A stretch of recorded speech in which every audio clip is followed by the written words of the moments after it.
And I've seen, like, when I was Googling images to search for Ginoza, like, talk about a glow-up, man. He goes from I want approval to your enforcers call me daddy. Like, I love it. Just, oh, no. And oh, no. He gets a fucking ponytail, Craig. Like, I can't handle it.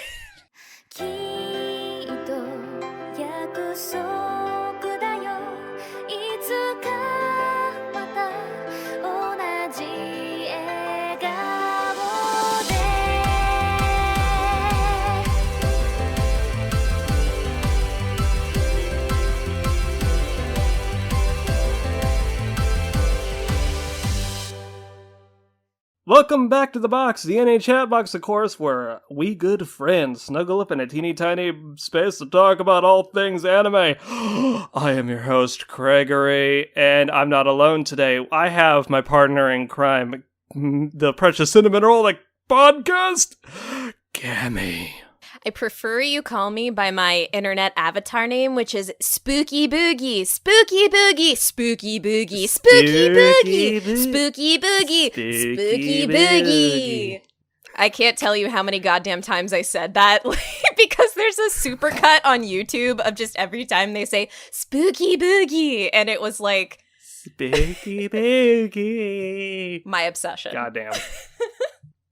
All right. Today is my host choice. Yeah. This is a show that, like, I've always kind of in the back of my mind wanted to talk about, and it's cool to have Cammy here to talk about it.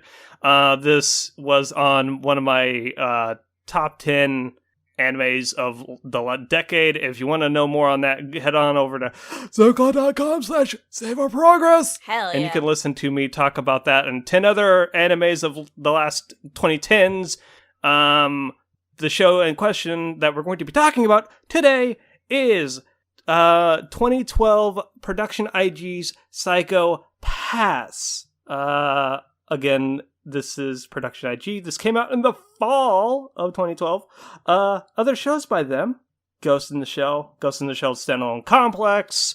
I try to go with futuristic nice. shit with this as well. So Guilty Crown. Even though Guilty Crown's trash, yeah. It's a futuristic setting as well. And this is totally not futuristic in the least bit, but I thought I'd throw this in here for Cammy. Her boys, Haikyuu. Cammy, speaking of Haikyuu, real quick, how are they doing this season? Did you watch? Was it sad to see them go at the end of winter 2020 season? So we are, I think, 2 episodes behind, and I can tell you right now that I'm not ready. Okay. I'm not ready to say goodbye until July. But some things, that's just how it goes. Okay, yeah. Well, if anything, at least it's not that long a wait. For whatever reason, I thought it was fall of this year that you'd have to wait until. I'm like, man, I myself only got through like episode 2, so I need to catch up myself. So, yeah. That aside, let me hit you with the synopsis. The synopsis goes as such. Justice and the enforcement of it has changed. In the 22nd century, Japan enforces the Sibyl system, an objective means of determining the threat level of each citizen by examining their mental state for signs of criminal intent, known only as the psychopaths. Inspectors uphold the law by subjugating, often with lethal force, anyone harboring the slightest ill will. Alongside them are enforcers, jaded inspectors that have become latent criminals themselves, granted relative freedom in exchange for carrying out the inspector's dirty work. Into this world steps Akane Tsunemori, a young woman with an honest desire to uphold justice. Gun morphing. Perfect. Quite literally, if you actually think about it. Oh my god! However... it's true. It's true. Shit. However, as she works alongside veteran enforcer Shinya Kogami, she soon learns that the Sibyl system's judgments are not as perfect as her fellow inspectors assume. With everything she known has turned on its head, Akane wrestles with the question of what justice truly is and whether or not it can be upheld. through the use of a system that may already be corrupt. I also have an addendum to this synopsis, and I'm just going to add it here because it was the quote, it was the air quote used on the second ending. Quote, a world where humans' state of mind and their tendency of their personalities can be quantified, while all sorts of inclinations are recorded and policed. These measured numbers are used to judge people's souls, are commonly called the psychopaths. That was so interesting. That came from the little disclaimer at the end of every episode, right? Yep. Yeah. I wanted to write it down because I was like, that's actually pretty good. Yeah. That's really good. Okay. So I know this isn't really in the script, but let's see here. So, why I chose this show for host choice. As I said at the top, this was a show that I put in like the top 10 of the 2010s in review for a good reason. This show has a very interesting premise. It's very dystopian. It has a lot of Western influence. Mm-hmm. The staff behind it is very fascinating. We'll get into that as we go along, but I also like that it's so different. And quite frankly, and I can totally see why people would be turned off to this product rather, is because it is a flawed. It is a very problematic favorite. Like, that's the term, right? Problematic fave. And this is a problematic fave. It has grit. It is dirty. It doesn't hold your hand. And also a lot of the messages and themes with it are very they're big yikes. But that said, I like it despite itself. And that's why I wanted to kind of like talk about it. I watched this, I'd say 2014 with Zach way back when. And I came out on top, like saying, yo, I want more of this. And unfortunately, the main writer, Gen Urobuchi, ya boy, was not involved with season 2 or season 3, but it was involved with the movie. Oh, okay. So, Cami, you can go into the movie without seeing season 2. I think they make slight references to season 2, but on the whole, it basically kind of picks up where certain characters are at the end of this show. So, Cami, what, like, on the surface level, what did you think here? Have you heard of the show prior? Yeah, that's a good starting point.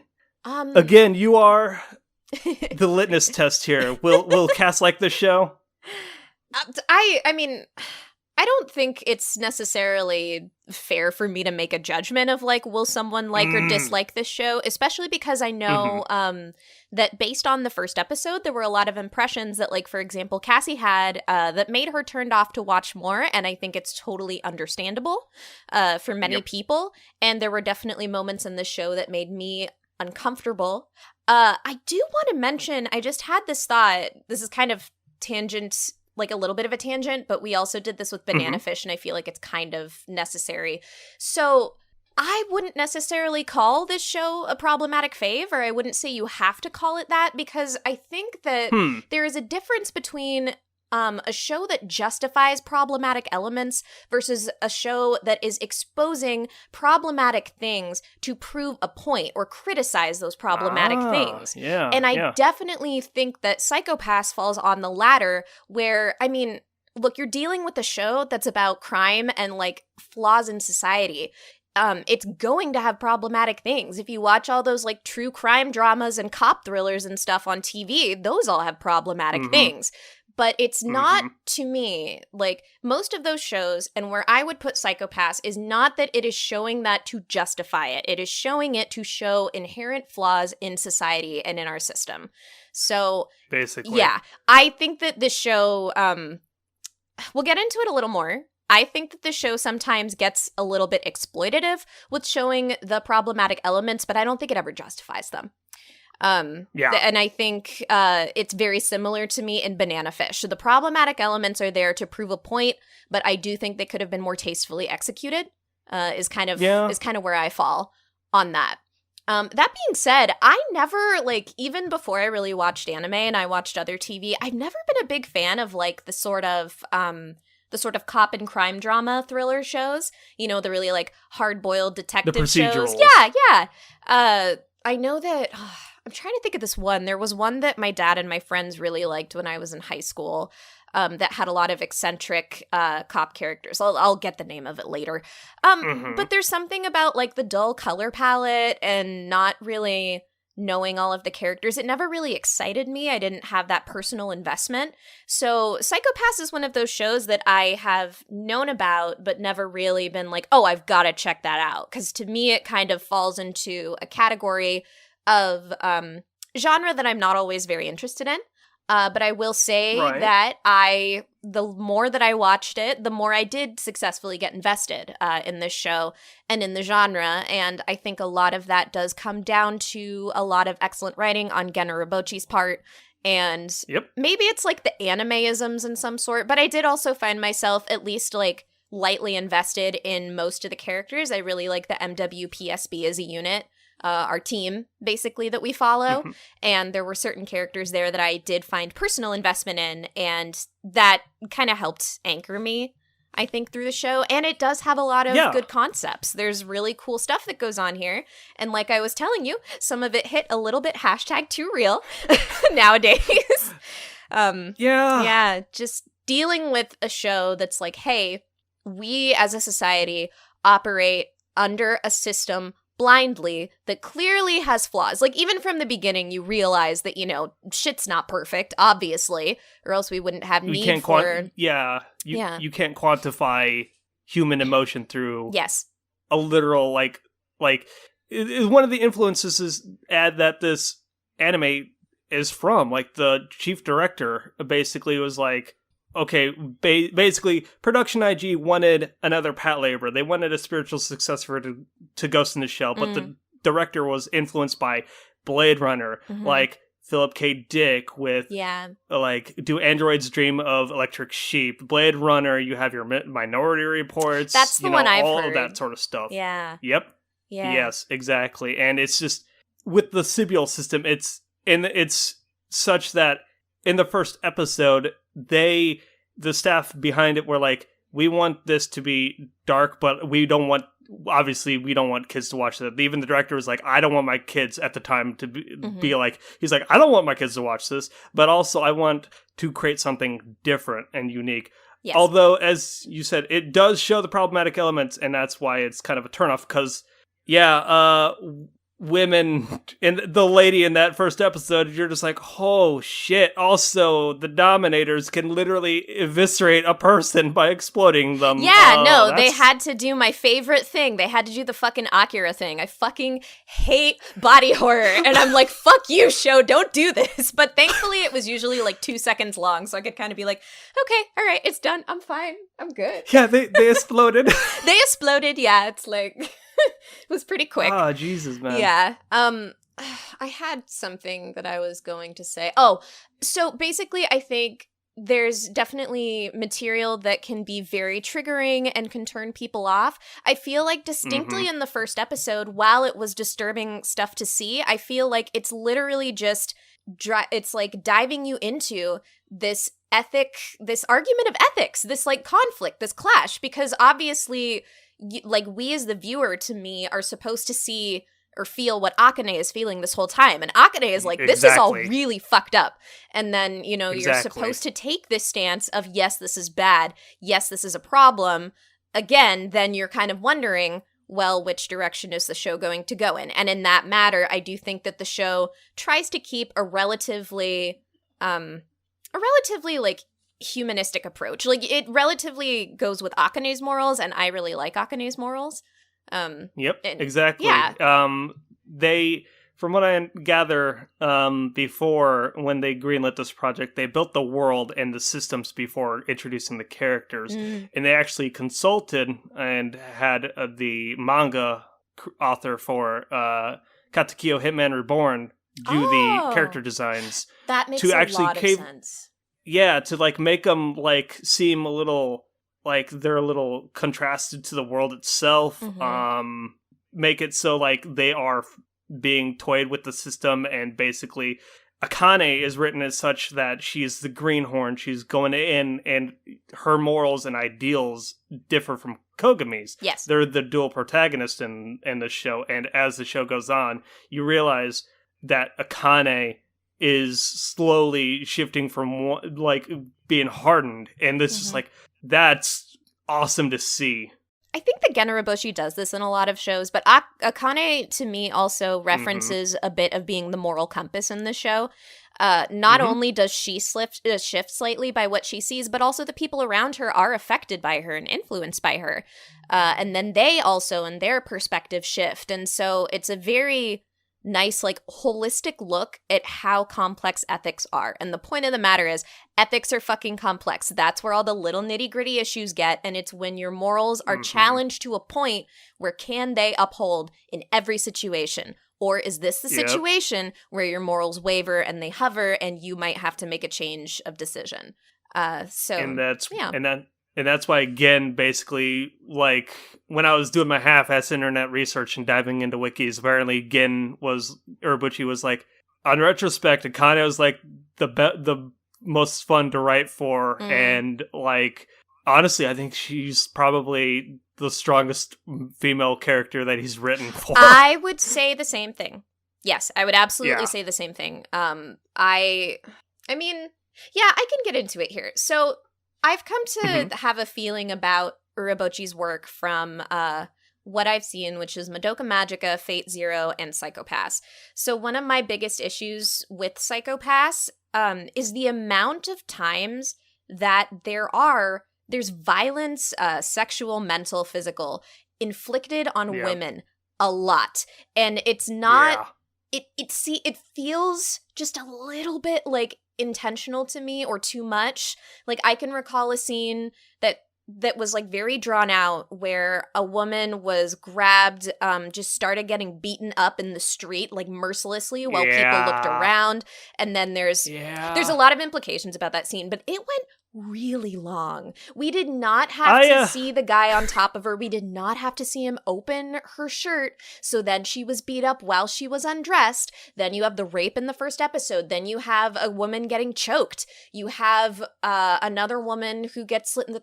And the thing is, to me, is that these scenes were very long and very visceral. And I was like, I think there's just a weird issue that Gen Urobuchi thinks that, because, like, I think that he thinks, I have to show everything hardened, but a lot of his hardened scenes are very violent toward women, and it's not just in this show. I made jokes about Fate Zero a while back, like, with my fiance, and I love Fate Zero, don't get me wrong, but, like, there's like 5 scenes in that show where women get choked, and I'm like, what the fuck is with Urobuchi choking women? Like, it just bothers me, and I don't, I can't speak on where it comes from. I'm not going to make marks on him outside of that this is a trend that I see in his works that I don't like. But the thing that I think balances that out for me, that is a criticism that I have on the show. But on the other hand, at least we have Akane, who is a fucking phenomenally written female character. And I love her, and I love the way that she, in a lot of ways, authoritates herself. She is very, very, very rarely sexualized. She is a strong, respectable female character. So it's not that I think that Urobuchi's just some sexist asshole who hates women. I think that there's something in his execution, and I'm like, you could lean off of the violence to women pedal here, dude. Like,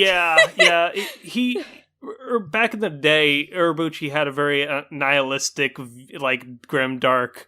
He was nicknamed the Urobucher for, like, a good while. So I think he's, like, trying to ease off that. Like, he worked, like, give or take, I mean, Thunderbolt Fantasy, women are... There, in season 2, there was a female that is better written, but ultimately, like, there's a female in the Thunderbolt Fantasy season 2 movie that is phenomenally written, but... On the whole, I don't think he's trying to be as grimdark, even though his puppets explode still. Yeah.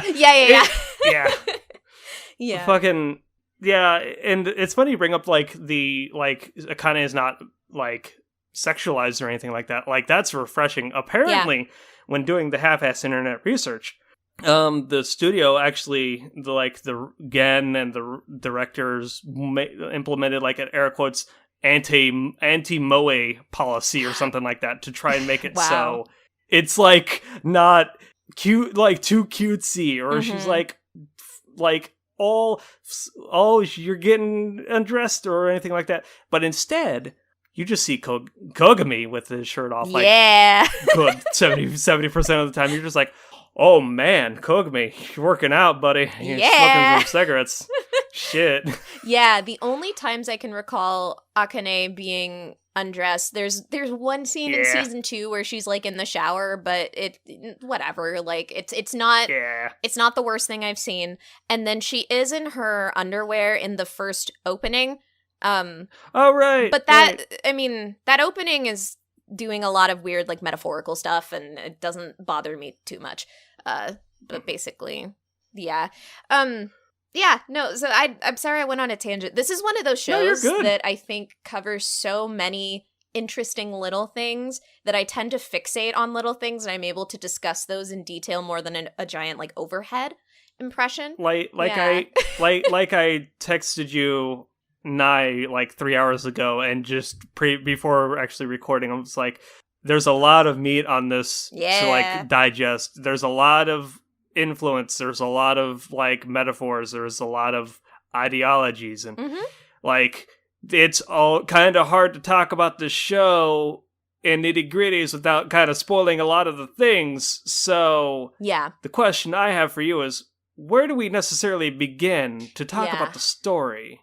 Because the story in the show has two major arcs, or rather phases, I want to call them. Because it cold opens with an encounter, and I think by the time we get to this cold open, because the cold open is a flash forward. Yes. Okay, I know what you mean. By the time we hit, by the time we get to this cold open in real time as the show progresses, I think that's where the show takes a completely different turn. I feel like. Yeah, I think that is a very good way to look at it, especially just considering that it's a cold open in episode 1, and then when we get to that episode, it's like, oh, okay, we're back to this situation that we saw previously. I was listening to Transformation Sequence, who reviewed this show a while back, and the host, Vincent, actually did something I really liked, where he split the show into 4 arcs. So he had, for example, like I don't know what he called it, but basically the first arc was where Akane is starting out in the MWPSB, and you see these little vignettes of all of these, like, various serial killers. Cases. And they exactly. Yeah, and they take up a few episodes. And then I think from there they had basically what they would consider a longer mini arc, which is it's the I think it's like the hunting dog arc, which was a specific Yeah, which was the episode where I audibly was like, so episode 11, do you take care of yourself? Yeah. Because even watching that on rewatch value was like, Christ. Yeah. And that is the crux of the show, where I'm not going to spoil it, but that's where we get our main villain, Shogo Makishima, and you see him for all of what he can do. Yes. And it's a pretty fucked up arc. Yeah. In a lot of ways. Yeah. And then from there you kind of have the helmet arc, and then from there you kind of have, like, the big showdown, yes. Basically they did sort of a 4 arc scenario like that. And I think that makes sense. I think that defines it well for me, because as far as narrative structure goes in Psycho-Pass, I think that's probably, outside of the violence toward women, which is probably my, like, biggest critique of the show, I think that the construction of the narrative is a little clunky in Psycho-Pass, where basically, to me, almost everything that we cover is really fascinating, but I don't feel like it all directly links up, or it doesn't feel like it seems together. I'm kind of just like, we're here. Okay, now we're here, and I kind of get it, but, like, also we're here, and this feels very different. Like, it just feels like sort of a bunch of glimpses that are like they kind of hand sewn together a little bit, if that makes sense. they basically threw everything into the kitchen sink, Yes. and they're just like, okay, do the dishes, and you're like, well, I have cups and my plates and my silverware, and I need to scrub them all with my Scotch-Brite. Crap, the water's dirty now. Yeah, I totally understand that. Yeah, I was telling you before we recorded, I prefer the first two air quote arcs here, the miscellaneous murders that like have a through line, ultimately leading up to our introduction to our main villain. After that, I think it puts the pedal to the metal, and it really tries to hammer down the commentary of fuck the system. Yes. Gen Urobuchi always has a through line with a lot of his shows. Fuck the system. I think another trend that Gen Urobuchi does, at least with Madoka and this show, is I feel like he does fuck the system, but he also makes the system like dangerously neutral. I won't get into detail for anybody that hasn't seen Madoka, but there's always kind of a line of the system being like, but we're only doing what we, stated outright, right? Yeah. The rest of it comes down to your actions. And it's kind of like, ooh, which is interesting, honestly. Like, that's really good. It's the monkey's paw. Yes. It's totally the monkey's paw situation, and that's wild.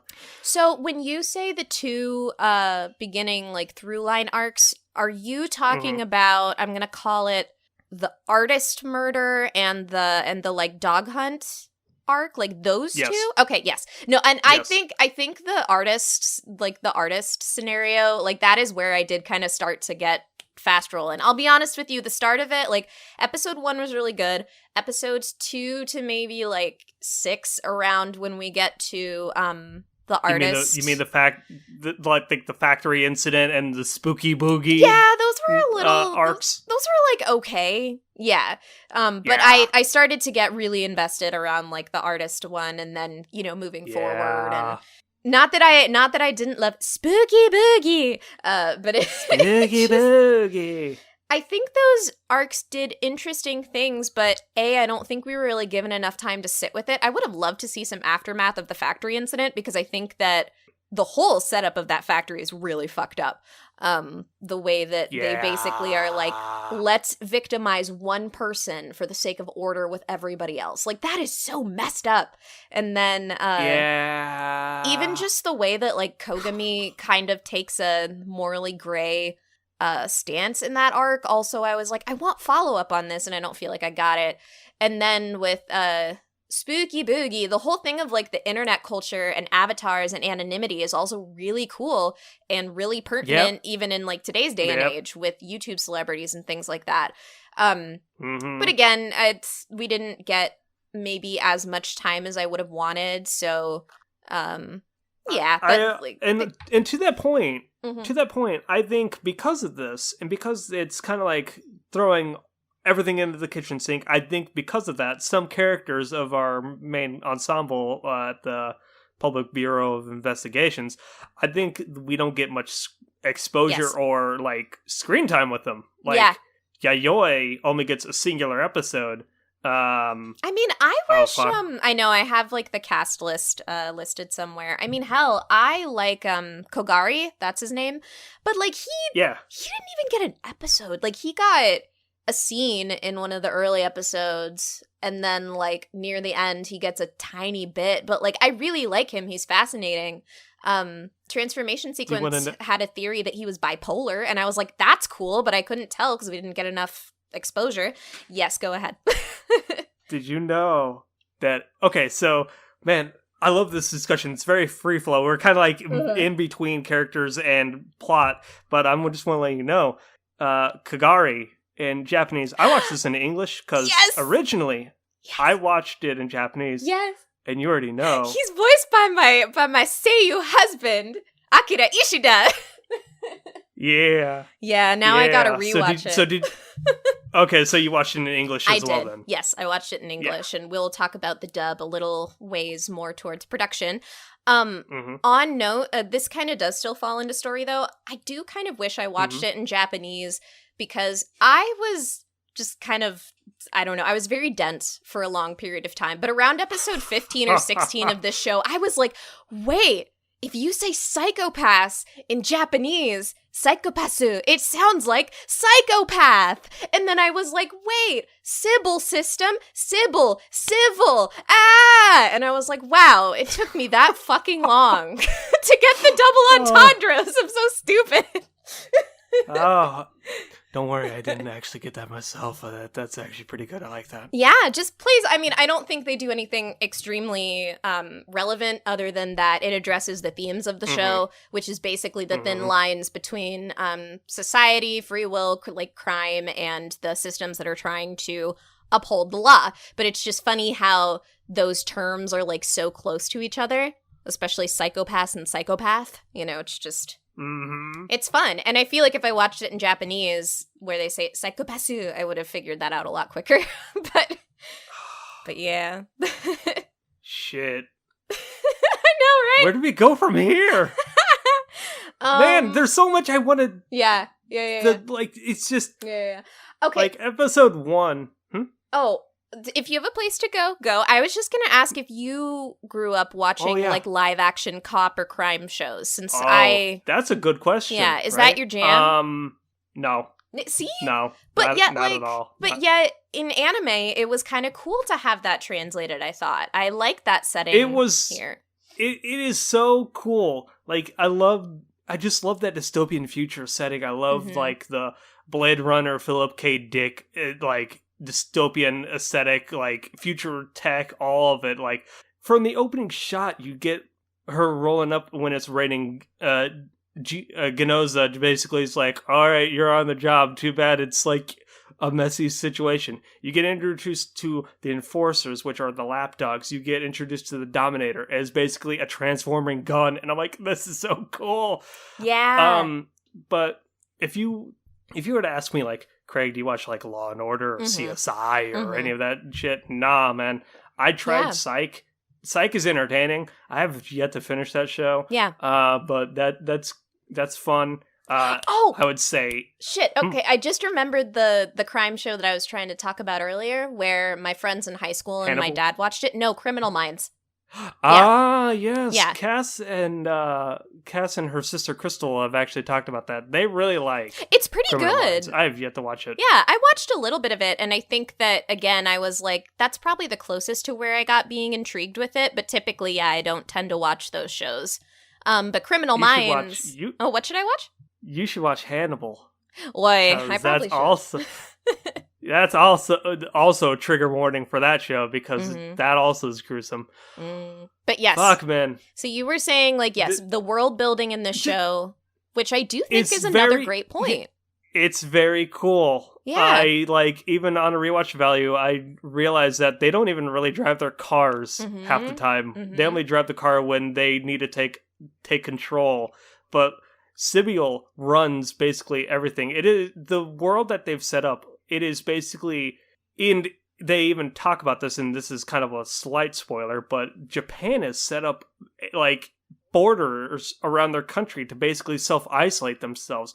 They created the Sibyl system basically on a farce, saying that if we stop you before you're going to do something, then by that notion, the public, air quotes, health will be demonstrably better. And in that case, then it's all just zeros and ones quantifying what is right and who is right and who is wrong. Yeah. Basically, episode 1 demonstrates if Kogami were to, like, enforce, and basically, if I remember right, the psychopath's reading has a threshold. If it goes over a certain number, then that means that the person's going to die. Yes. Below a certain number, that means they're going to be knocked out. If memory serves, I think the woman in question was driven into a corner by anxiety and stress that her psychopath was leaning towards eliminate. Yes. So the big issue there that we first see is that the basically the psychopath's reading and system can't discern basically, the crime coefficient doesn't future. concern itself with criminals or victims. It can't recognize stress levels based on being a victim of something. So it's honestly interesting that it judges by their emotional state rather than crimes that are committed. That's pretty fucking nuts. Actually, it's wild, and it much like Minority Report with Tom Cruise. In that movie, it basically was like, Tom Cruise, you're going to commit a crime in the future, but Tom is like, I'm a cop. What am I going? Why? And he goes on the lam. Mm-hmm. And in episode 1, Akane is like uses emotion versus raw data. Yes. And basically was like, no, if she gets treatment, and this is this world's version of kind of like therapy to try and clear her hue of her psychopaths because they're based on like color gradients, which is really interesting too. The woman in question, and this isn't really spoiling anything because episode 2, she's fine. Yeah. Kogami gets knocked out by Akane, and Kogami's like, no, you made the right call. You're my superior, but also you reminded me that I'm a cop. I'm a detective. I'm supposed to be protecting people rather than following blind orders. And I'm like, that is fucking rad. I love this. Yeah. That's the whole thing that's so powerful, I think, is in having Akane as the lead character and having her basically be that injection of humanity, that moral compass that sort of guides people amidst the system, or basically navigates amidst the system. And it's really good. And it is interesting how she at first is with these people that have become so, I guess, almost numb to the system, especially because for a lot of them, like for the enforcers, it's really their only way of having a semblance of their own independent life once they've been labeled latent criminals. And as we also learn later, again, not being specific, a lot of the enforcers being labeled latent criminals were labeled for reasons that really you could say were based on fucked up false readings from the binary of the Sybil system. Like a lot of them, you know, like when I first watched the show and it was all the enforcers were latent criminals, I was like, oh, well maybe like Masaoka, he seems so nice, but maybe he killed somebody. Maybe one of them fucking robbed to support their family, whatever. And then you get their backstories and it's like, no, it's mostly just the Sybil system's full of shit. It can't you know, its readings are not absolute, basically. And we see that we kind of, and this is slight spoilers, but we see this with Genoza as well. He goes to therapy, but his therapist basically is like, your crime coefficient and your psychopaths are getting cloudier. Do you need do you need to talk to someone? Like, do you need to talk to your father? Do you need like better ways of coping with stress? And it's just man, and that's also another thing. It's just like I said earlier, just watching Akane just kind of go through all of this, and we'll talk about that later because I have thoughts on Akane as a whole when it comes to her crime coefficient and her psychopaths. Ooh, but fun. I wrote this down about the Sybiol system, and I found it pretty cool. Sybiol system operates within the principles of opportunity cost and acceptable risk. The series shows the themes of emotional repression not to be labeled as a criminal. Urobuchi stated, a theme of the show is fear. Makishima lives outside, or basically, as the show goes on, Makishima is basically trying to instill fear and shake up the foundation. Yeah, that makes a lot of sense. The system. And I mean, the other big thing that I read from Makishima, who we'll just say at this point is...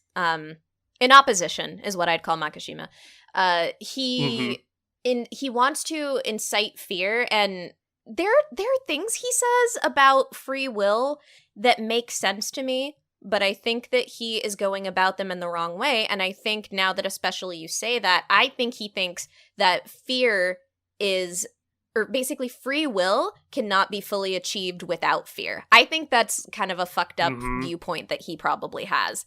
Because I don't necessarily think all of his his philosophical thoughts are wrong. Like, yes, people need free will. I think it's great for people to have free will, but like, dude, you're fucking killing people. That can't be excused. That boy waxes poetic like no other. Yeah, and I know we have different opinions. I kind of got very tired of it at a point. I was like, could we just we just maybe it's because he never mentioned literature that I read. I've heard of many of the things he mentioned, like Gulliver's Travels. Same. I do know Jonathan Swift. I read A Modest Proposal by Jonathan Swift, which is also a fun, quick read if you've never read it. But he had full opportunity during the Helmet arc to reference Brave New World, which I've read, and I'm so fucking mad that he didn't. I'm like, come on, dude. Throw me a bone here. That book is all about groupthink and dystopian futures. Like, come on. Damn. But you've read, what was it? Do Androids Dream of Electric Sheep? Was that the one that you mentioned? No, I have not. I want to. I've watched Blade Runner, which is what took inspiration from that. And basically, Blade Runner is about bounty hunters who fight, or police rogue androids. And basically, as when an android gets sentience, and basically that's kind of the crux of that movie, is basically how can you police something that has free will, how, like, something with sentience, and that sort of, and it's kind of gets into the like nitty gritty of that as well. And Harrison Ford's in it. It's an old movie. It's like around the 70s, so early Star Wars. Harrison Ford's got it. So I want to read that movie, although it's a light read. From what I understand, it's like 200, 300 pages long. But yeah, I totally can understand why Makishima waxing poetic and being bougie as fuck is kind of like a turnoff, because he literally sits there, like, every time he has like a villainous monologue, all he does is just look like he's reading a book, and you're like, don't... Yeah, dude, we get it. You're a Bishi pretty boy who just reads, like, old-ass books in the 22nd century. He has a line where he's talking to his right-hand man. He's like, oh, should I read? Yes! I know what you're gonna say. Should I read, Do Androids Dream of Electric Sheep? And he's like, no, you need to have the physical edition because it's...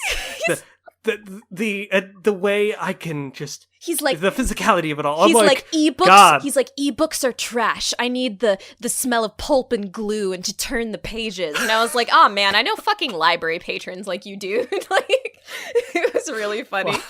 Yeah, I actually love that. I love, he's like, don't download the ebook, and if you watch the movie, only do it after you've read the book so you can compare the differences. I'm like, you're a fucking nerd. Like, you're a sociopathic nerd. But yeah, no, he, I feel like one of the things that I would benefit most from a Psycho-Pass rewatch would honestly be a better understanding of his character. He, to me, like, I don't know, I wasn't huge on him. I think that he did say some cool stuff, but, like, maybe it's also because I'm biased because I watched Monster, but I was like, dude, you don't have shit on Johann Liebert. He would, like, put you in a blender and just destroy you. Like, damn. Yeah. Which more, Craig, if you like Makishima, and if you like a lot of the crime stuff and like villain stuff in here, this is just more reason you really got to watch Monster. I think you'd really like it. I really do. Like, it's like one of those guilty, or like the list of shame. Yeah, right? no. It's out there, and I'm like, still, like, we, like, even in Banana Fish, we're like, I need to watch Honey and Clover, I need to watch Monster. I still have yet to do any of that. Hey, it's okay. I have Cowboy Bebop, the DVD series, sitting on my shelf, and I have yet to watch it. So we all have our shame. I still have yet to watch that show either. Yeah. So I mean, we've all got our shame, but hey, now I knocked Psycho-Pass off the list, so thank you. Yeah, no worries. Did you actually know, man, I like our discussion. It's kind of a little free flow. We're talking about story. We're talking about themes. We're talking about characters. Yeah. We'll get to our favorite characters in a hot minute. But did you actually know, going back to talk about this for a slight bit, but I looked at the production section in the Wikipedia article because it's a good read, Psycho-Pass, and it also talks about the productions of seasons 2 and the movie and all that sort of stuff. But apparently, the violence was, in fact, had to be toned down in certain regards. Jesus. Because the networks wouldn't air it. I mean, there are some scenes that I saw and I was like, yeah, this is a little much. Like, there's a scene where Akane is digging through a dead guy's throat to grab something, and they like give you the internal view, and I'm like, oh, this is so gross. It's a good thing that they actually didn't show anything in that case, but I'm like, the wiki didn't show exactly what episodes were in contention, but I'd be hazard curious. a guess and be I'd hazard a guess it'd be something during the anything. Again, why with women? Why? You know what? I actually wonder if it might have been in the artist arc, and I wonder if it was more detail of the sculptures, because there's really gross, like creepy, macabre shit that is only hinted at in that arc. And oh, speaking of waxing poetic, god damn it, Rikako, like, she was the start of it. There was a moment where like she and Makishima are talking, and I'm like, can y'all shut the fuck up? I want to punch you both in the face, because she's like my favorite bitch. Shakespeare is Titus Andronicus, and I feel so bad for Lavinia. And then he's like, do you think Lavinia blah blah blah? And she's like, well, life is only perceived. And I'm like, shut the fuck up, okay? Like, I just got so tired of it, but it's fine. Maybe it's just not my thing. Who knows? But yeah. Fuck, man. No, it was good. Okay, so yeah, I'm trying to think of anything else in story. I do think that, again, surprisingly, I think anime translated boiled cop drama, thriller stuff very well. And while Psycho-Pass is set that far in the future, I didn't realize it was that far in the future.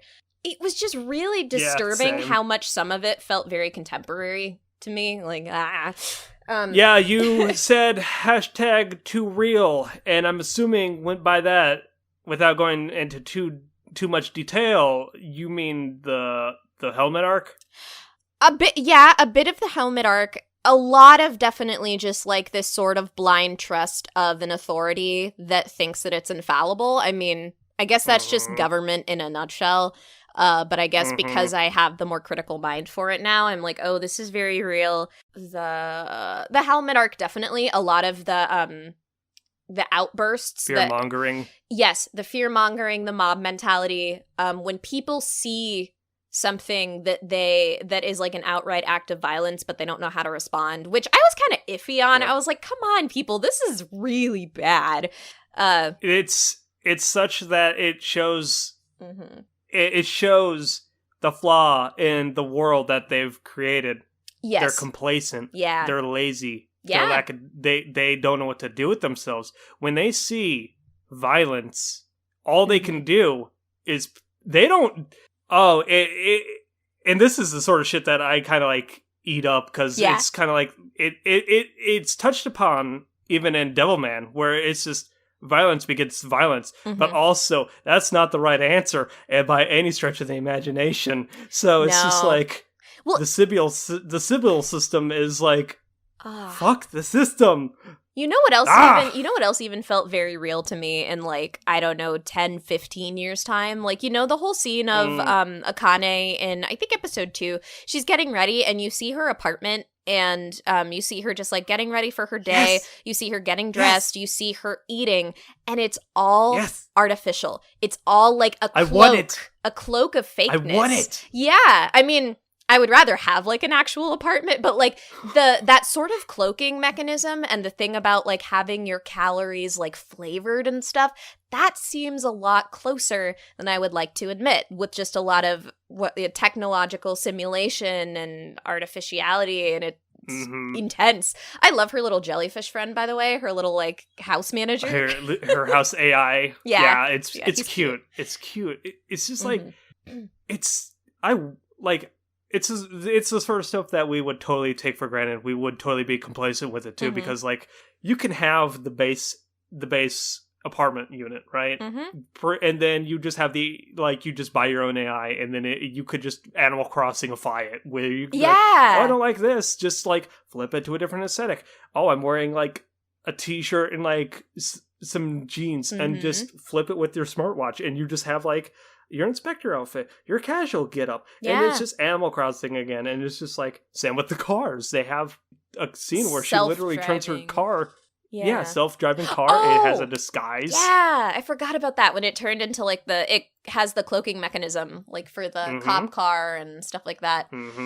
We talk a lot actually about like self-operating house materials in my information policy class that I've been taking this semester, and we talk about like having did you know, for example, like Roombas now can like photo map your house and like the way that things are organized, which is really creepy that they keep record of shit like that. And the way that you'd have like, I don't know, like fucking mirrors that are intelligent, smart TVs, smart doorbells, smart electric systems, like that again is leaning towards what could easily be seen in Psycho-Pass as the future, which is just total artifice living. And it's crazy. Yeah. Mm-hmm. It is nuts. I have a smart television, and my parents have a smart TV, and this is like the old guard talking like fear of technology, and it's, as you said, it's just like we have everything automated. We're slowly starting to hit a point of automation. Smart TV, smart fridges, you have your cell phone that's literally a supercomputer in your hands. Yep. My parents, when they got their Samsung 4K Ultra Smart HD TV, they're like, well, I don't want to sign into anything. The thing is going to watch me, and then it's going to map up, and then it's going to give me viruses. I'm like, Mom, Brian, it's not going to give you viruses. The most it's ever going to do is just suggest an app for you to download so you can watch YouTube videos or Hulu on your TV. Yeah. The Roomba is going to map out paths to clean up your living room so it knows not to bump into your couch and your coffee table. Well, and you know, I digress. Yeah, I'm definitely not completely anti-technology, but I think what we've been covering in my class is that what is really dangerous is people's complacency and ignorance in not understanding how these things impact their security and their privacy. And actually, again, and then I'll end this tangent. But, like, have you heard of Ring? Like, the thing that basically films, like, people that, every time, like, your door is opened in your doorway. And yes. So that... It's a security system, right? Yes. And that in certain neighborhoods has been known to take photos of people that seem criminally dangerous and keep record of that and share it to the neighborhood. Like, think of how fucking close that is to, like, the Sybil system. Think about, like, basically, again, this artifice technology that is trying to gauge who seems to be a criminal threat. And you get the big problem about basically, in this case, it's your security and your information, but having the humanity there as an important, like, linchpin in law.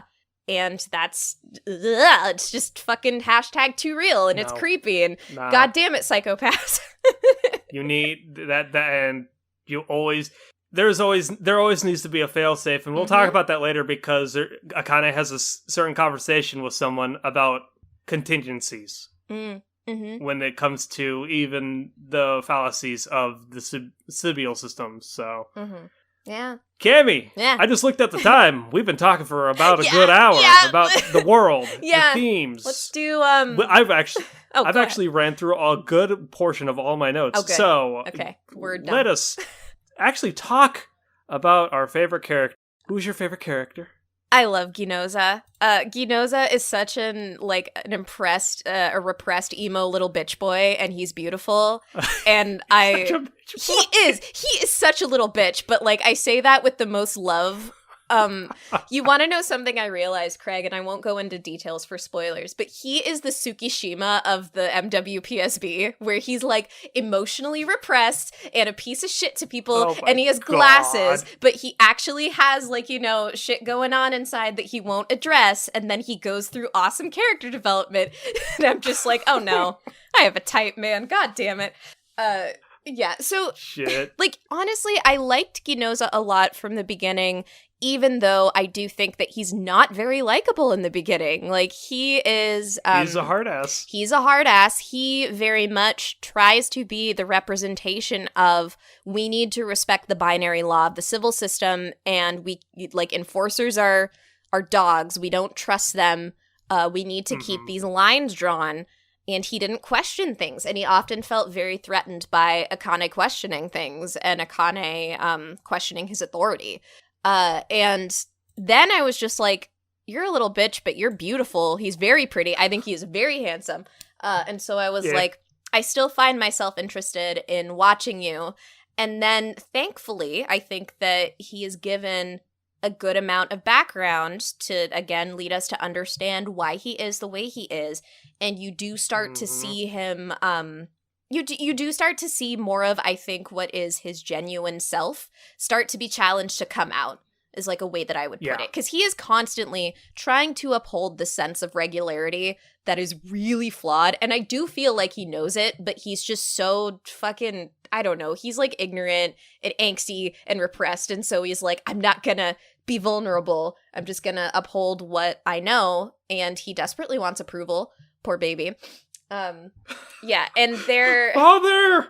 Oh, God. Okay, I'm not going to go into it, but there's a twist involving his relationship with somebody, and I loved it.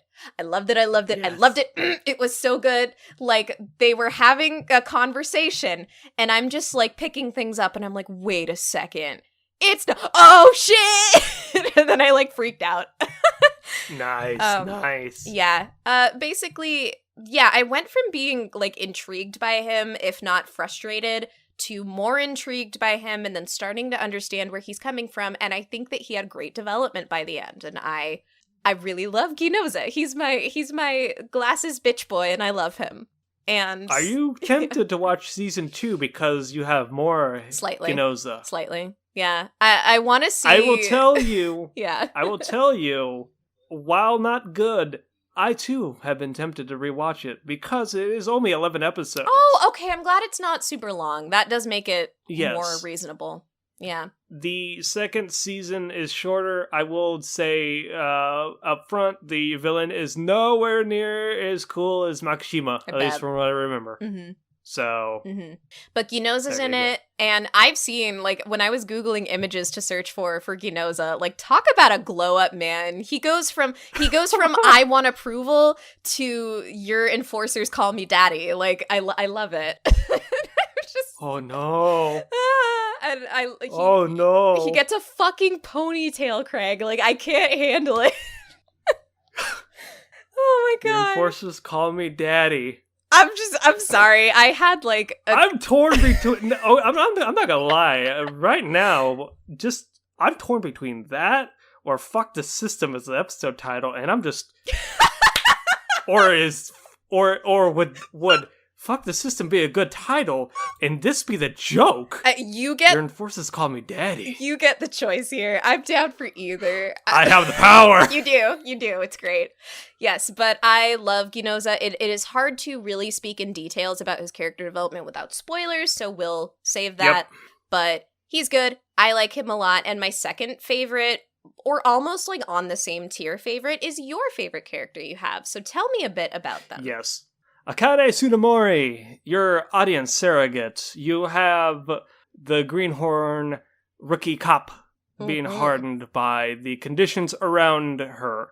Like I said previously, I do have some questions about Akane, mostly regarding her mental state throughout the show. That aside, I like the fact that, as you have pointed out in our open discussion, that she challenges people, she questions, she wants to know, she has empathy, right? That's the good thing about this. It's not everyone being hard asses and then being dicks and then just following orders. It's empathy towards fellow humans. It's being a decent detective, and she shows that, as I said, with Kogami in the second episode. She's like, I stopped you because of this. I apologize. I feel bad for shooting you with a paralyzer gun. And he's like, no, you made the call. You're my superior. Also, thank you for reminding me. I'm a detective, not a machine.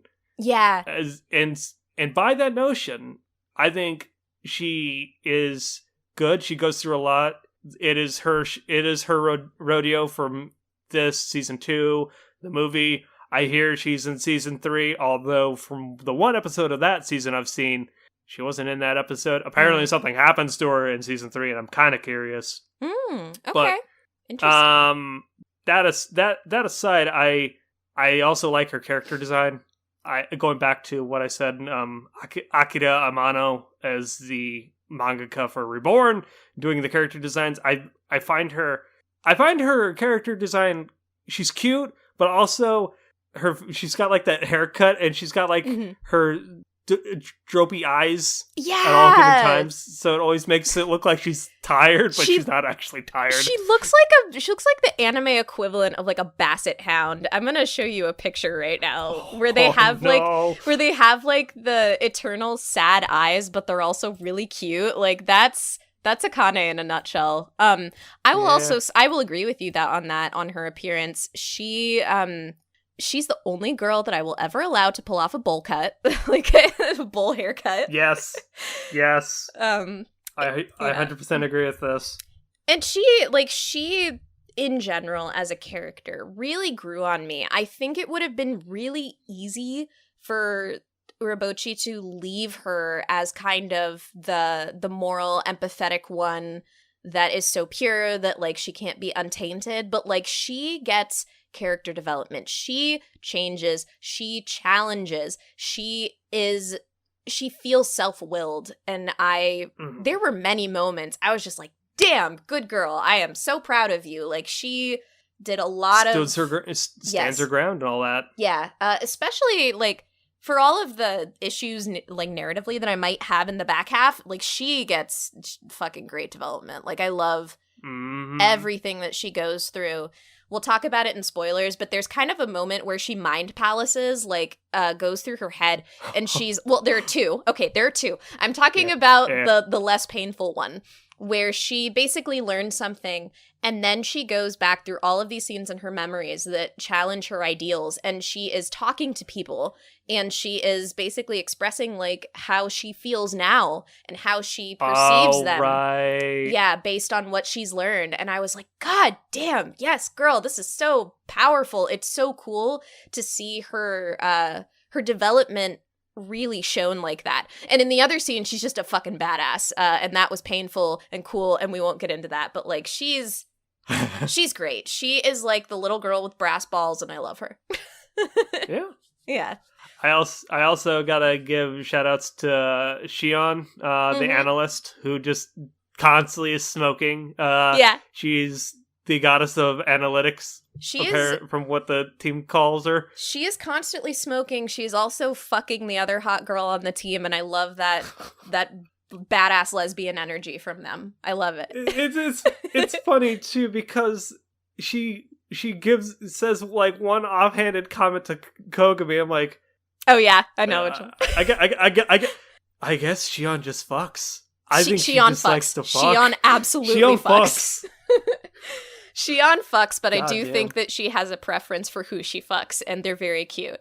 Let me think. I do feel like we have to mention Kogami, and I don't dislike Kogami, but to me, he's a little too much of, like, I'm the hot, like, morally ambiguous, but also good-hearted bad boy, and I have all this wisdom from my experience, and, you know, he's just a little, like, too cool for me, and I was he's got a little too much edge, he's a little too sharp for your taste. If you, like, he's like a hard cheddar, you're like, this is a little too tough. It's a little too tough for me right now. He's like too perfect edgy, basically. Like Ginoza is edgy and angsty, but he's a little bitch, and I'm like, that's realistic. Like, Kogami is, like, almost always nearly justified in, like, how edgy he is, and is, like, always made to be the cool bad boy hero.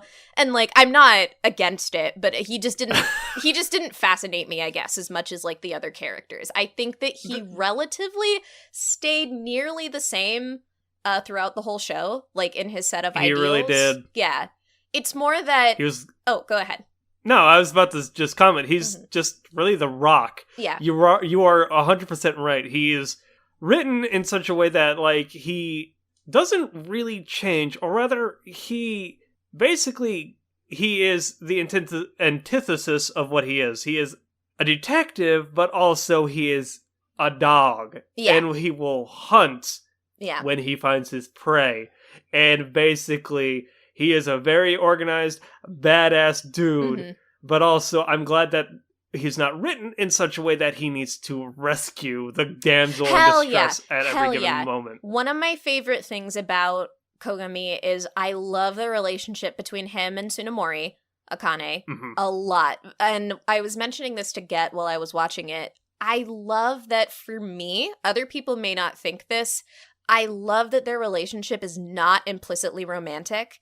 Just Good. because Yes. I feel like it's founded on mutual respect for one another as like partners and as people that basically can influence each other and they respect each other, but it's not like, oh, we have a guy and a girl working together, they have to get all lovey-dovey. Like, to me, they are awesome because they're not romantically inclined, and I really like that about them. And Yep, I do oh, go ahead. Yeah. No, that's just another thing as well. The writer, Urabuchi and the staff, they didn't want to make anything implicitly romantic between them. They just wanted the camaraderie between all of them in Division 1. Yeah. And you slightly see it towards the tail end of the show, but you get notice that there's other divisions in the Public Bureau of, security. So I probably butchered that. There's a lot of acronyms in this show. I got you. But either way, it's pretty cool to actually know that they're all relatively on the same side and they just want to protect the peace. Yep. Yeah. Like I said before, I do love all of the MWPSB as a unit, and so I do enjoy Kogami's character. He's just not really my favorite, but he's good, and I like that he. I don't feel like he necessarily changes a lot in his morals, but I do think that Akane's influence basically helps him remember the humanity that's still inside him. Because, it's very buried for a long time. I don't think it was ever lost. Episode 2 is a huge mark of that when he says, you did the right thing. But I think that she brings that out of him. And he also serves to kind of anchor her when she starts to waver or hesitate in her ideals. He's there to reassure her. And their dynamic is great. And I like it a lot. Masaoka. I really like Masaoka. He's good. The old man, Pops. Yeah, the Gotta Pops love him. character. He's great. I liked him from the moment that I saw him. Even I don't know about his Japanese voice, but his dub voice is so perfect. It's just the really lovable I don't know, uncle or grandfather figure. He's great. He never seems to assume anything from anybody. He just kind of offers kind advice and is there to support. He never questioned Akane's authority, which is also great. And I could say more, but I can't because spoilers, but I really like Masaoka. I like I think it was the third interaction or so with him, between him and Akane, and he has to he has to disable something and trigger the fire alarm. And in order to do that, he just takes a swig of booze and just breathes fire. And Akane, oh yeah, in this world, and again, going back to what you said about complacency, in this world, apparently booze is a myth. Yeah. So Akane's oh what are we gonna breathe fire? And I think she was talking to Kagari about it, and he's no, we're just gonna drink it, man. Yes, I recall that. It's for drinking, for enjoyment. And she's oh God, what is booze? And I'm oh, you sweet summer child. I love how Masaoka calls her Little Miss or Little Missy. It's so cute. Yeah, Little Missy. Yeah. Yeah. Again, because he respects her, it doesn't seem demeaning. It's just sweet. It's just that he has an affinity for her, and I like that. Did you enjoy Yayoi? I didn't dislike her, but even with the one episode we got, I don't feel like I fully understood her. Especially her... This is the problem of the show. I feel as though Masaoka, Gino, Kogame, and Tsunemori, you could get their shit, but Kagari and Yayoi, even with Yayoi's one episode, you really didn't get her deal, and in fact, you're kind of wanting more. Also, without really going into specifics, I was kind of let down by that episode. Yeah. Also, its episode placement. Yeah.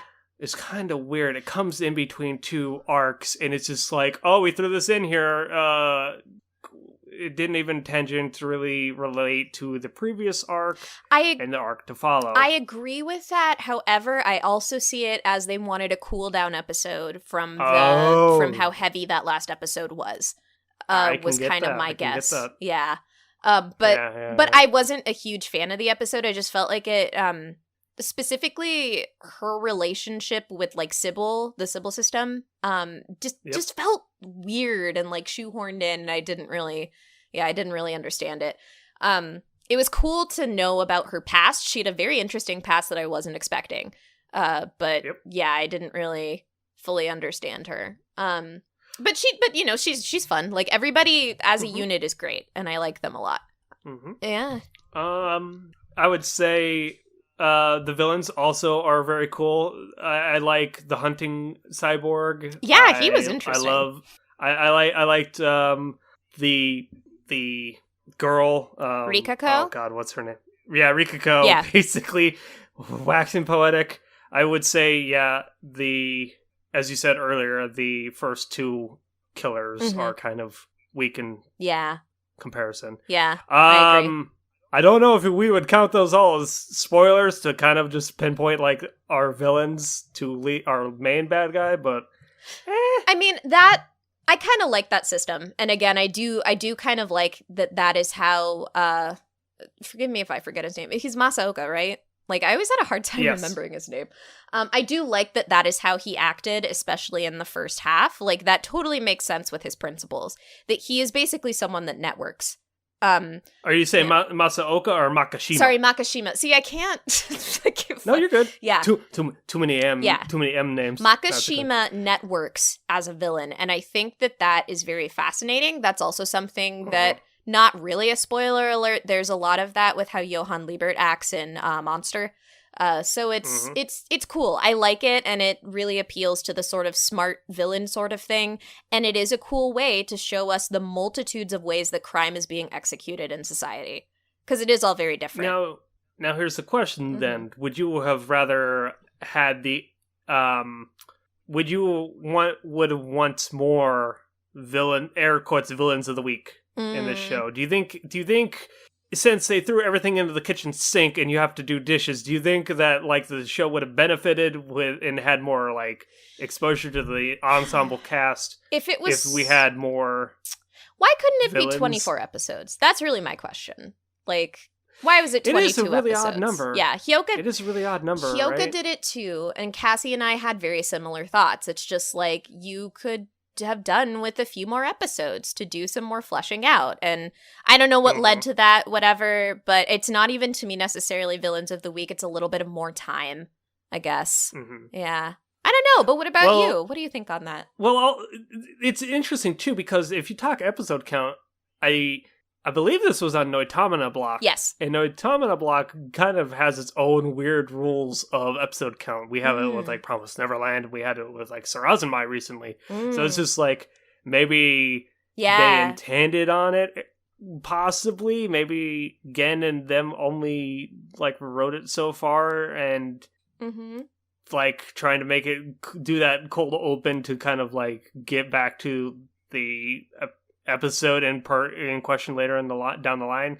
Maybe they wrote it with that intention, but I totally would have liked more villains of the week. Okay, me and Zach both talked about this even back then and recently, where we were like, it juggled a lot of balls and it just kind of ends, I think, by a certain point in the show where we learn a certain truth during the helmet arc is where everything just starts to, you gotta go fast. You're really running. And then you're like, okay, you gotta do more dishes. And here's another stack of plates. And you're like, oh no.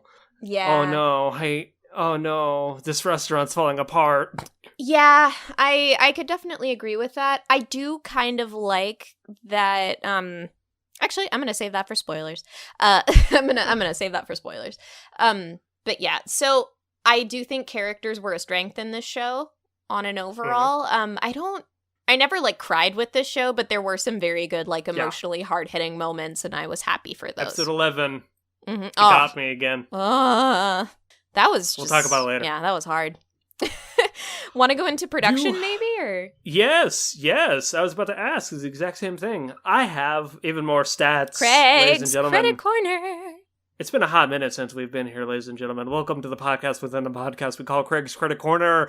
I'm your host, Craig, joined this week by Cami for her to ooh and ah over the dumb, nerdy trivia that I have pulled out of my ass, courtesy of MyAnimeList and Wikipedia.com. The chief director is Katsuyuki Motohiro. Basically, he, chief directors supervise the whole entire thing and basically say, directors under you can, so long as it passes my okay, you're good. So by that notion, he gave the keys to the castle to one Naoyoshi Shiotani. Basically, this guy really hasn't directed all too much outside the Psycho-Pass universe. He worked, or rather, he was a fan and was influenced by a lot of Western shit, which basically went into this. So this is his brainchild. He only really directed one thing before this, and that was Tokyo Marble Chocolate. Oh, I've heard of that. It's like a romance OVA. I've watched it. It's pretty cute. Yeah. And apparently he also helped us with the Blood Plus or Blood C movie. Okay. So, in some capacity. The writer, we know him well. Again, Urobuchi himself, he did the Fate Zeros, the Madokas. He did your Thunderbolt Fantasy with the puppets. You're the Kamen Rider. Mm-hmm. Yeah, you do that. And again, I said it before, Akira Amano did the character designs, and the music, which is the same guys did all the music for all of them. Same director for all projects, again. Seasons 2 and 3 have a different writer. I believe his name is Ko. I forgot his last name, but people don't like him in comparison to the Booch. Right. The music is Yugo Kano. Really did music for all of this, and JoJo's Bizarre Adventure Part 4 and 5. Oh, cool. On that note, I want to talk about some music. Yeah. Oh my god, do you want to start with the openings and endings? Yes, I have them all bulleted right here. Okay, I have quick notes. Abnormalized by Ling Tosit Sugure. It slaps. Secret place for you, whatever the heck it says. I only know them as the guys that went on to play the openings for every Tokyo Ghoul. And they did the PV song for the Japanese dub of Into the Spider-Verse. That's cool. I did not know that. I want to watch the Japanese version of that. Nice. I will say that this opening is not my favorite or one of my favorites, but it did grow on me a bit whilst I watched it.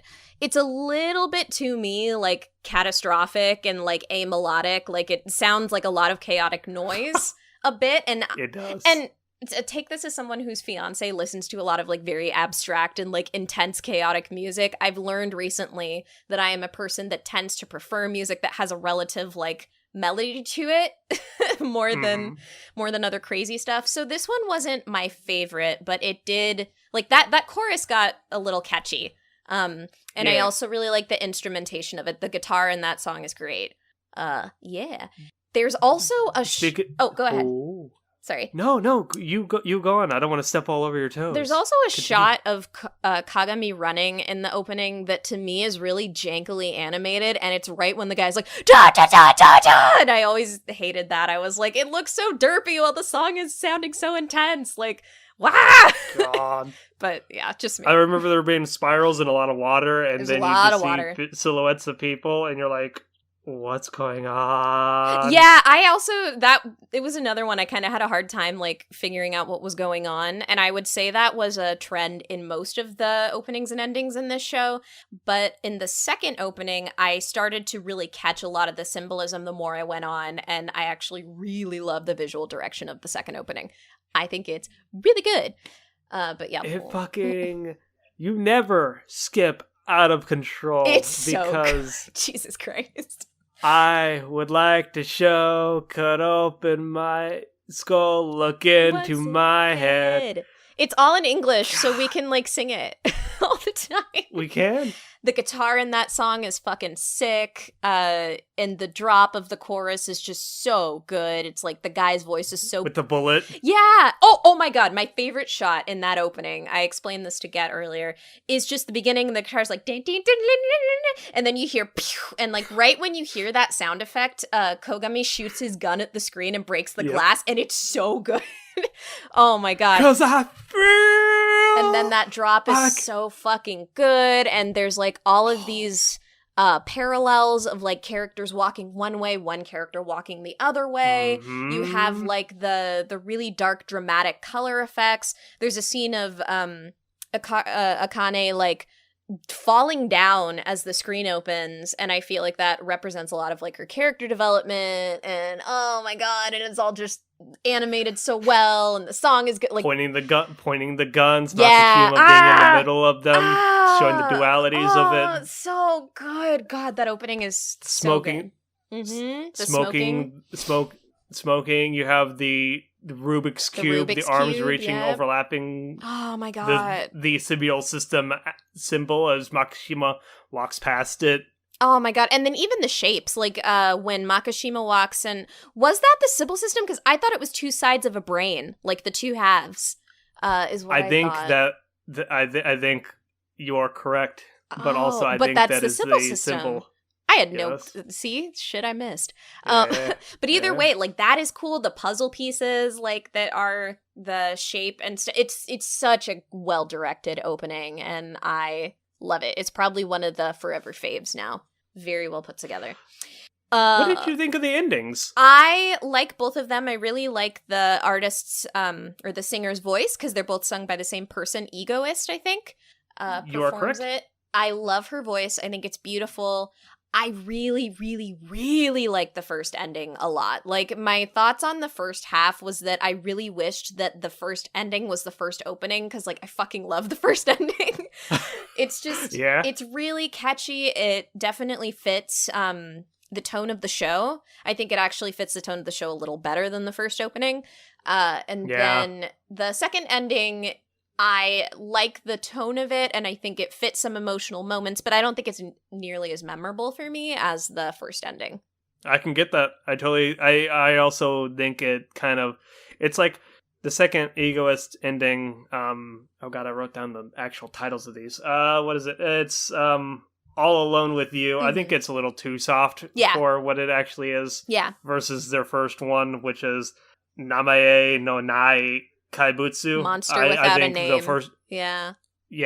I think that the first ending, stylist, like song wise, visual wise, it beats the second one. The second one's just kind of like a lot of stills of Akane, and you're just like, everybody's everybody's like naked and silhouetted. It's very angsty. Just like. I love the lineup of like the almost like the crime mugshots in the first ending too, with everybody, and it's like massively like chaotically overlaid, and like you see how everybody's like conflicted and shit, and like it's so good, and it's so catchy.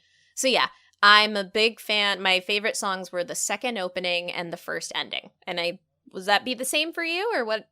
You agreed. Yeah. Yes. So when it comes to the production, oh god, I actually. Fun fact, I didn't write this down, but when I was doing my half-ass internet research, apparently before this hit retail, episodes 17 and 18 were done by a different studio within Production I.G. So which ones? I'm gonna look up which ones 17 and 18 were. You know what's actually interesting? I felt like the episode where I noticed probably for me the worst production was the one about Yayoi, like her past. I thought that one looked really janky in a lot of spots. It was really dark, and it was just There was a lot of standing around and talking while they looked like really derpy in their faces and stuff. But I mean, any production is going to have those like lackluster episodes, I guess. So basically, yeah. And for me, I think basically sans like that episode really. and apparently figuring out that the episodes after like the flash forward, like catching up to the flash forward, the 2 episodes after that apparently had to be redone for retail release. Oh. But as you said, that's kind of like how every anime production is. As we know now through Shirobako, it's basically flying by the seat of your pants when it comes to anime productions. Everything on the whole, though, I think it was a really solid production. I think production put some money behind it. I think now, because they really wanted the spiritual successor to Ghost in the Shell, that they really hit it big with Gen and crew, and now they're keep on going. It's gotten, as we've said, season 2, season 3. We have the standalone movie. We have compilation movies. Yeah. So shit. I want to watch all the movie products now. It's great. There you go. Yeah, I do think overall the animation was pretty damn good. Like unique character designs. There were some great shots, especially of Akane, and some like emotional moments. There were also what I would like to call bangs shots. There were 2 that I remember. One where Akane is like learning something and she looks down and you basically see her vision like looking at her feet while she's crying, and you see like her bangs at the top of the frame. So you're like looking through her lens. And that was really fucking cool. And then it like fogs up because she's crying and like the tear thing. They did it again near the end with Makishima. And I was just like, bang shots. These are cool. I like it. So they weren't afraid to do kind of experimental shots as well, which was nice. I like it. Yeah. Do we have any other comments on production or any comments about the show before we roll into ratings? I think that overall animation was good. I will say I do think this show looks a little bit dated now that it's like 8 fucking years old, but it's still really good. It's still really, really good. And then it definitely has polish. Yes. I think the last thing I would say is we could talk a little bit on the dub sub stuff because I watched. Oh yes, dub sub. Mm-hmm. Okay. On the whole, I thought the dub was fine. Yeah. I think some performances were better than others. I like, funny enough, I think Kate Oxley as Akane, this is really her only major role, and I think she got better as the production went along. Yes. I still would rather prefer Kana Hanazawa in Japanese. I need to give it a shot, because I do agree with you. I think that Kate Oxley got better as the show went on. I even think it kind of represents a bit of Akane's character development, because to me in the beginning she was very kind of flat and didn't really know where she was going, and it translated well. By the end, she's very different. And my only other thing is that I almost wonder, I love Kana Hanazawa, and there's no doubt that she is super talented. She does incredible performances. But to me, I think I've seen her in so much stuff that her voice becomes ubiquitous. And a lot of times I end up being like, this is not character. This is character voiced by Kana Hanazawa. Like, if that makes any sense. Basically, by that point, you're like, oh, look, it's another Kana Hanazawa character. Yeah. Yay. Yeah. But at the same time, I bet she does great, especially with like some of the scenes, like when she shoots Kagami in the first episode and she's like, Yamete! I bet it's like amazing. So I should check it out and see. Also for Akira Ishida as Kagari. Big shout outs. You just want to go back to watch. Yes. You just want to go back. You just want to go back. Yes. Big shout outs though. Josh Greeley, or however you say his last name, did such a good job as Ginoza. He was such a little bitch, and it was so good. Like, I think that I bought a lot of Ginoza's character because I thought his performance was very good. A mild complaint that Get had, and I kind of understand it, with the dub, and maybe this isn't as present in the sub, is that a lot of times I think people sounded very monotone or very similar. Like, because we're in a hard-boiled cop drama, we always have to talk like this when we talk, because we're angsty. And like... I mean, that's no more present than Josh Greel's, I believe that's how you pronounce his name, Josh Greel's like performance where it's like, I have to be serious all the time. Yes, but Ginoza is an understandable bitch. Like, he's annoying, he's flawed, and I felt that. Like, it felt genuine to me given the way that his character acts, versus, like, a lot of other people, to me, they just felt kind of, like, almost characterless. Like, to me, with when I heard, like, I think it was Kogami and the professor guy, who's also a cool character, we're talking about, we're talking about, like, how Sagai. Yes. We're trying to find, like, Makishima, and they were talking about how, and they start ranting on, like, banana theories or something, and they just sound exactly the same. Like, there's no timbre changing, like, it's all flatline, and those moments for me were really hard to get through sometimes, where it was just info dump and everybody is delivering it just like this. And maybe there's more nuance in the Japanese performance. Well, I want to let you know that, maybe this will get you through the Japanese if you ever decide to watch this. But Kogame is voiced by Gilgamesh. Oh my fuck. Tomokazu Seki. He is so talented. He does so many different characters. What the hell, man? So good. That man has what we call range. Yes, he is also a character in Rakugo that, like, I never would have expected was Gilgamesh's VA until I looked it up, and I was like, holy shit. Nice. Yeah. So yeah, I agree. I think the dub was fine. Maybe I will watch something like one of the recap movies in Japanese and see what I think. I'm kind of tempted too. I wonder if they add shit. Yeah. But other than that, we can go into ratings if you like. Cool. Ratings. Since I passed, not passed. I suggested this. I go last. We already talked about the recommendation before recording, so yes. I'll give that recommendation as well. Okay. Gammy. All right. What were your thoughts on this production? Again, where to begin? It's really hard for me to discuss Psycho-Pass from an overhead. I was talking about it with my fiance, and I think for me, there were a couple setbacks, particularly in very, like, clunky narrative structure. And to me, some of the intellectual rambling got a little bit pretentious or, like, overbearing. Mm-hmm. And those are probably my biggest, like, distastes on the show. So the Psycho-Pass is not something that I would necessarily call a masterpiece, but I think that this is a show with a lot of moments of brilliance. I think that there were so many, like, topics that were covered that were really fascinating. There's a really strong grip on literature and psychology and all these cool topics that aren't always explored in anime that were really fun to cover. And it took a genre that I thought I wouldn't enjoy, and I got relatively invested in by the end. I think that it was a really fun show, and it's one that I, A, am going to probably be talking about for a little while, and B, might pursue even further, which, hey, that's a huge compliment to the show. So I am going to go ahead and give Psycho-Pass a like it. I think that it is not perfect for me, but I do think that it's really damn good. And I definitely think that's awesome. Yeah, if you haven't seen it, you should definitely give it a watch. Yeah. What about you? All right. So I was waffling between the like it and the love it. Mm-hmm.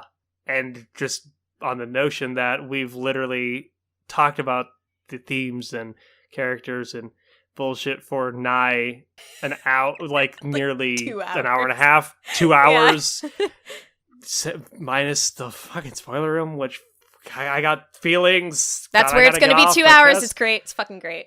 It's fucking great. I love the show. Yeah.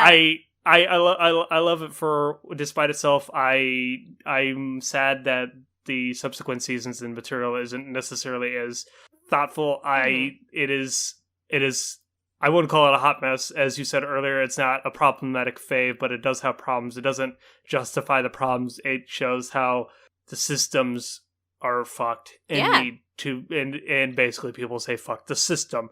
Fucking they got it, and just the aesthetic, the characters, the crew, your ragtag team of heroes, please. They're just cops, and it's just something unique about it that I really like. It's just the production behind it, the fact that, honestly, I think Sans, like, I would rank this pretty high in the Gen Urobuchi verse in terms of his IPs. And honestly, the director, the chief director, like the main guy, Shinotani, is a giant nerd who basically watched a bunch of Western shit and is like, I want this to see if I want this to translate well into a live action medium of any kind.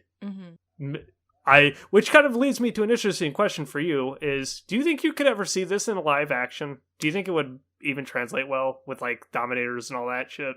Yeah, I mean, especially, look, we're living in a world where the potential of a live action Akira is possible. I think that this would translate just fine in comparison to like that, or the fact that we had but like... here's the problem, though. Yeah. Here's the problem. I just now thought of this literally as you just talked about Akira. We've had a live action Ghost in the Shell. That didn't go so well. I mean, yeah, but I think a lot of that, at least for me, was on a narrative perspective problem rather than necessarily visual execution. Like, I don't think it was ever going to be as fucking incredible as the movie, especially for the time that it was made. But, like, they still nailed, like, to me, the invisible fight, like, when she cloaks and then just fucking owns that dude on, like, the, in the wet alley. The water? Yeah. So, I mean, visually, I think they do fine. Like you said, the Dominators are probably the toughest thing to handle, and also I think they might change, like, the way the drones look, like the MWPSB drones, because they look like little chibis for some reason. But I think... Mini Tachicomas from Ghost in the Shell. I think they could do it. I think they could do it a lot easier than many other IPs that they've been trying to adapt lately. So, yeah. But which yes. leads me to my recommendation. If you want more sci-fi bullshit that is not trash like Guilty Crown, go check out the original Ghost in the Shell animated feature. It ages like fine wine and also kind of waxes poetic with what is a soul. Yes, it does. And basically, like, your mind in an android body and all that sort of shit. And basically... God, the end of that movie is a fucking trip. Holy shit. I can't, like, my brain just noped out of the ending of that movie. I was like, God. I don't have the time to figure this out right now. But also, it, much akin to Psychopaths, has the cat and mouse game between a bureau trying to catch down a killer who is an abnormality in society, as well as stirs shit and watches the world burn.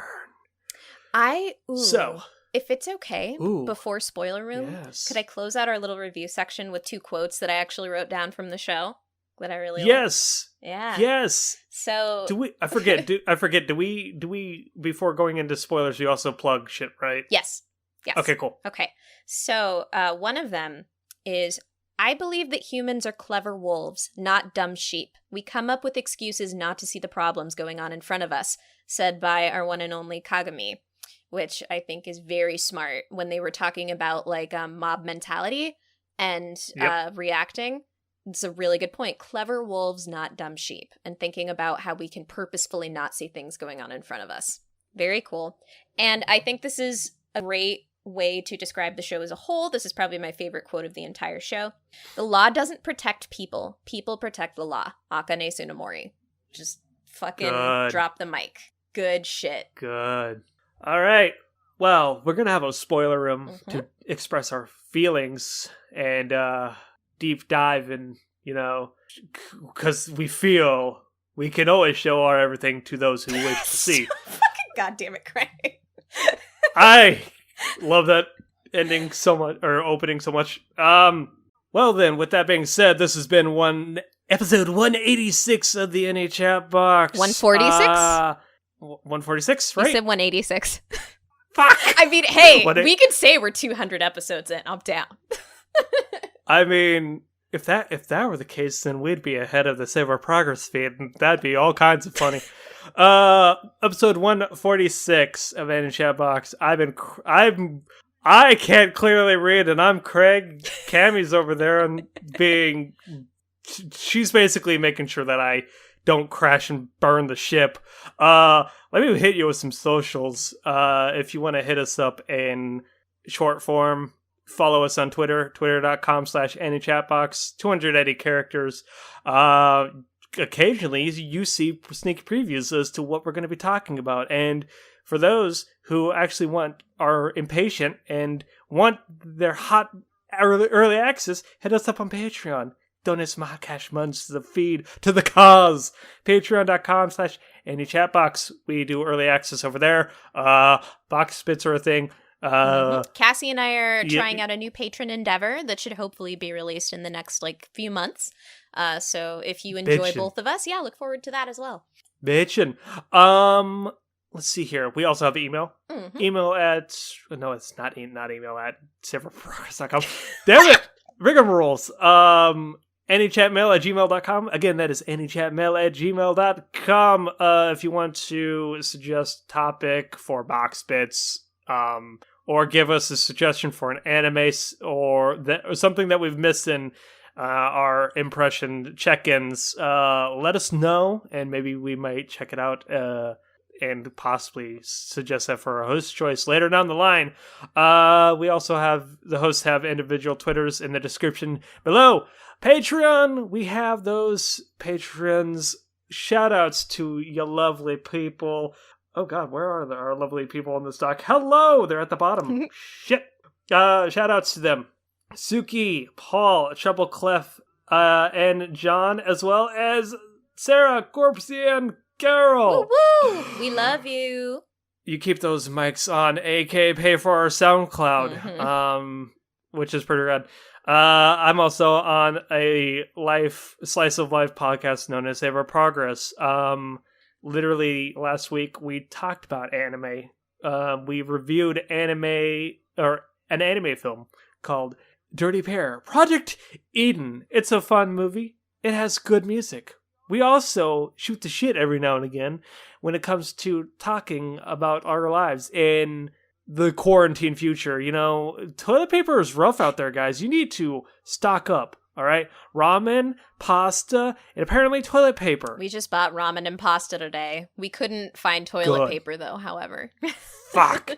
I wonder how much bidets cost, even though you would still need to have even though you still would have to have toilet paper, but Anyway, for those who want to stick around and, we can show our everything to you, feel free to join us now in the spoiler room. Okay. Cammy, where do we begin? Because I have one thing and one thing only on the brain. Do you? Or the collective. Okay, yeah, okay. So, just episodes, I think 17, whatever, the giant info dump on what the Sybil system is. I could not keep heads or tails. I don't know if it's because I was nursing a cocktail that I made at home. Who fucking knows?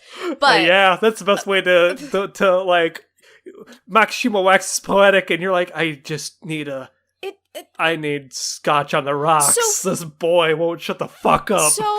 So Kazaburo Toma, who, I had a really hard time, understanding. So let me just get this clear. Tell me if I'm correct or not.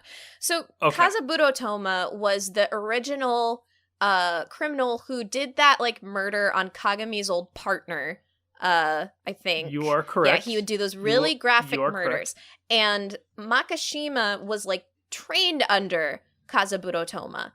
The other... vice versa. Makishima basically nurtured him and basically nurtured Toma into basically saying, oh yeah, you're gonna do basically what Rikiko Oreo did. Rikiko basically imitated, killing individuals with plastique. Yes. And fixating them in sculptures. So Kazaburo Toma, though, it's weird to me that I guess he taught I guess it's not that weird, but basically they casually mentioned a couple episodes ago that Kazaburo Toma was criminally asymptomatic, which is a really cool term, and a really cool idea, and also got me triggered because that's a lot of coronavirus carriers right now are asymptomatic of the symptoms, so I just freak the fuck out. Anyway, okay, that's the hashtag too real. That is another one. Yes, that's another one. But basically, okay, so he was criminally asymptomatic. They were like, oh, he disappeared, air quotes. We find out, no, he actually became part of the leaders of the Sybil system, which is basically a brain farm collective of criminals that are creating this false security system to keep people in order. Is that correct? Because you are correct. Okay. The Sybil system is basically a hive mind collective of asymptomatic criminals that basically They're trying. It's still even weird. Yeah, they're like. It's still weird because it still kind of comes off as binary if you really think about it. Like, it's just a collective of brains, but also it's like, oh, we can measure crime coefficient, but also we have the power to override shit. And basically, the chief of police is a puppet, a android, which we can dump our brain into, and basically it's just like, oh, she can be anyone at any given point. Well, and I'm also just... And the civil system can override a dominator and turn it into a lethal cannon. Weapon, and I'm like, okay. But I'm also cool. What are their aims? Like, why don't they just want to fucking hurt people? But instead they're like, let's create this weird pseudo-hopeful system, which obviously is flawed, but like, what are they hoping to gain by that? Is it just because they're basically like the gods of judgment of like the law that they all decide to enlist, I guess? Like, that's kind of where I think I got lost. That's where I was talking earlier, where the Sybial system itself operates in constraints of causality. Basically, they weigh everything on the scales, right? You know, the judicial scales, like, and that was with Kagari, where basically the one episode where he gets separated, they axe him because they're like, you can't. Like, we weighed his potential, and basically we deemed him unworthy because we thought he was a liability, so we killed him. Versus then in a couple episodes, with Akane, they're like, we know that if you tell anyone, then that will create civil unrest and cause a panic. But also, one of the last lines in the episode 22 with the collective brains tell her is, we want to use you as a litmus test to basically cultivate a strategy, because we want to come out in the open, but we can't incite a panic. So we're going to stay in the shadows while you do this. And they say, if you expose us now, that's going to be a problem. Right. And I'm like, because, again, going back to complacency, reliance on technology, what happens when you have a person wearing a mask that can hide their psychopath levels, beat a woman to death in the middle of a street, while a crowd is so complacent and doesn't know what 911 is? Yeah, what the fuck? Yeah, that, like, it's wild to think about. And it continues further into, like, the shows, like, season 2, the movie, season 3 is... basically people, or Akane, trying to fight the system, her getting more hardened, and basically she takes up smoking in season 2, fun fact. Oh, so there's damn. That. I definitely love... I love the turn that basically Akane is working to destroy the system from the inside. I think that's very smart, rather than her just being like, I'm going to dip out of this and whatever, because because she can probably learn the system best while she has this semblance of trust and like use them in a degree. So it might seem frustrating at first because it's like, oh, she hasn't won. She's like still in the MWPSB, but we've also learned at this point that like she is smart and capable, and she has used them before. She probably plans to still kind of burn them from the inside, which is cool. Yeah. I liked the man. I liked that. I love the shift of dynamics to where she is head inspector and then Ginoza ends up being an enforcer for her. I fucking love that so much. I love it. And I love Ginoza with his new cyber arm like his dad, and he took his glasses off, and fuck, that glasses line destroyed me. Oh my god. Yeah. Oh my god. He has his father's eyes. Fucking destroyed me. I love it. Why would you do that? Why would you let him go? It's because he's your father, you fucking dipshit. Oh my god. He took a grenade to the face. For you. I love that shit. twist so much. I know, and he's still such a little shit. But we can tell kind of like by the end when he visits his father's grave and, you know, is taking up this chance that he's kind of let go of that, and he's like, yes, I love and respect my father, and in all means he's kind of following his father's footsteps, which is very sweet. And he's a good boy. And throughout the show, basically, Ginoza goes to therapy, as we talked earlier, and basically his therapist was like, you need to find better coping mechanisms and blah, blah, blah, blah, blah. And basically by the tail end, he's just like, you are on the razor's edge of becoming a latent criminal. Mm-hmm. You need therapy. And Ginos is like, I'll be fine. I know what I need to do. Yeah, I'll be fine. I basically accept my lot in it. And because it's a system that is flawed, basically, I'm just saying, if the civil system was ever enacted nowadays, holy mother of God, it would cause so much. The foundation of the world would be fucked. Oh yeah, so hard. It would take a long time to even hit the 22nd century Japan's sense of isolation and complacency, and which is wild to me. And that's why I love the show, is because it is fuck the man, fight the system. It is honest cops trying to do an honest living while protecting people, while also realizing that the thing that they serve is a literal collection of brains that basically that has a will of its own, but also is a collective of criminals that are asymptomatic, which basically means that they can control their psychopaths. Yeah. Asymptomatic criminals, Makishima, the civil system wanted to capture Makishima in episode 16. To recruit him. And to to make him a part of the hive mind. And he's like, no. He's too fucking wrapped up in individualism. Like, they should have figured that. His whole thing is generating free will. He says people are nothing without free will. Why the fuck did they think he'd join a collective hive mind? Like, it's funny. But they need him. They need his asymptomatic brain to just collect data. And that's all that it is just, I wouldn't say that the civil system has like free will, or it has sentience. It has like it doesn't, but it has like its own weird will, because apparently it deemed that it was coming out in the open isn't the right time.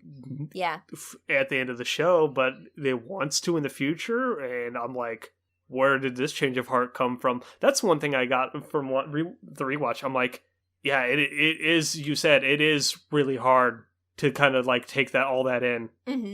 Like, it is literally Akane just sitting dumbfounded, like with a dominator in her hand, and she's like, what the fuck? Also, all the brains are CG, and that makes me kind of like raise an eyebrow. I'm like, why? That kind of looks gross. They're all wires. Just giant moving brains.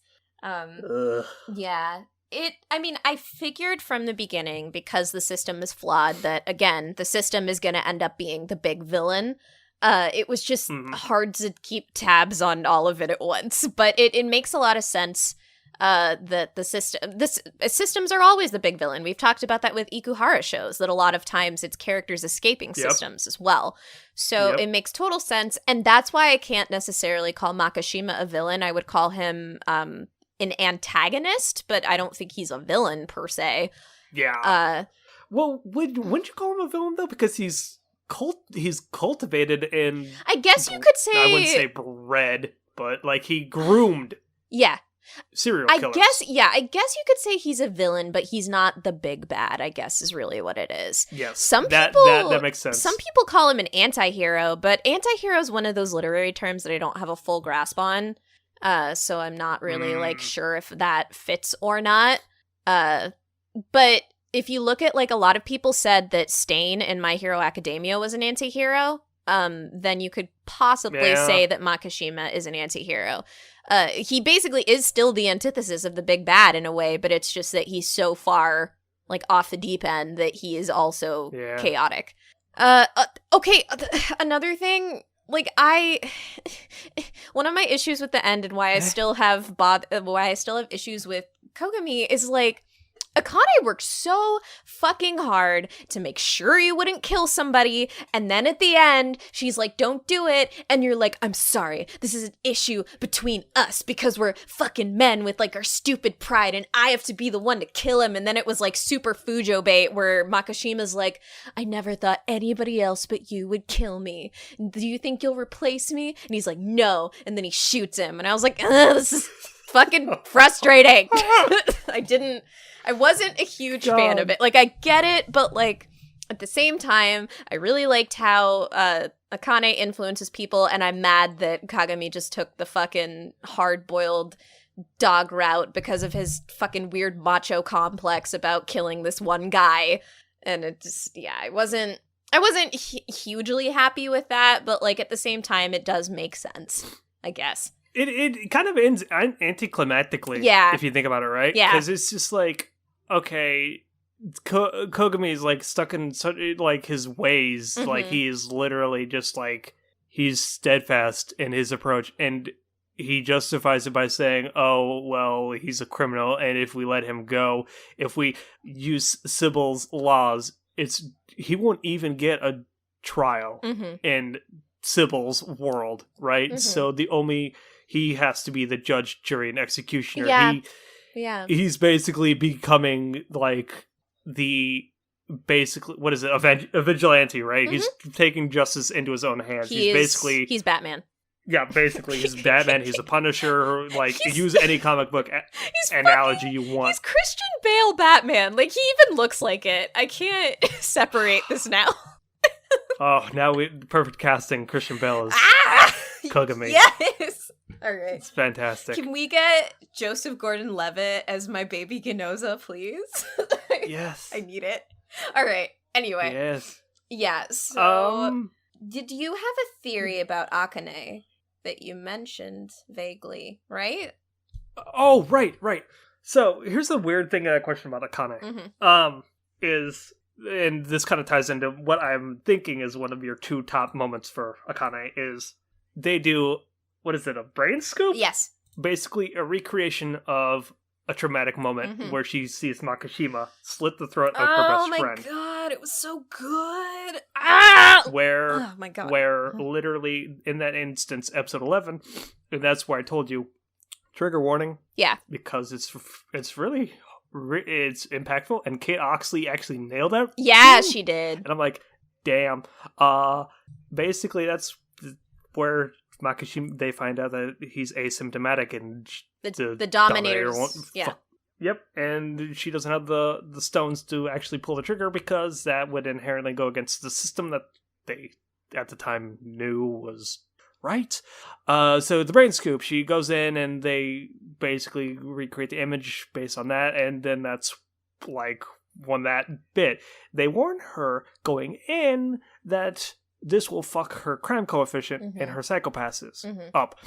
Now I don't remember if the crime coefficient and the psychopaths were ever explicitly stated that they are two separate entities and two separate digit values. Right. I don't know if the crime coefficient has a numerical value and the psychopath is just literally the color of your mental state.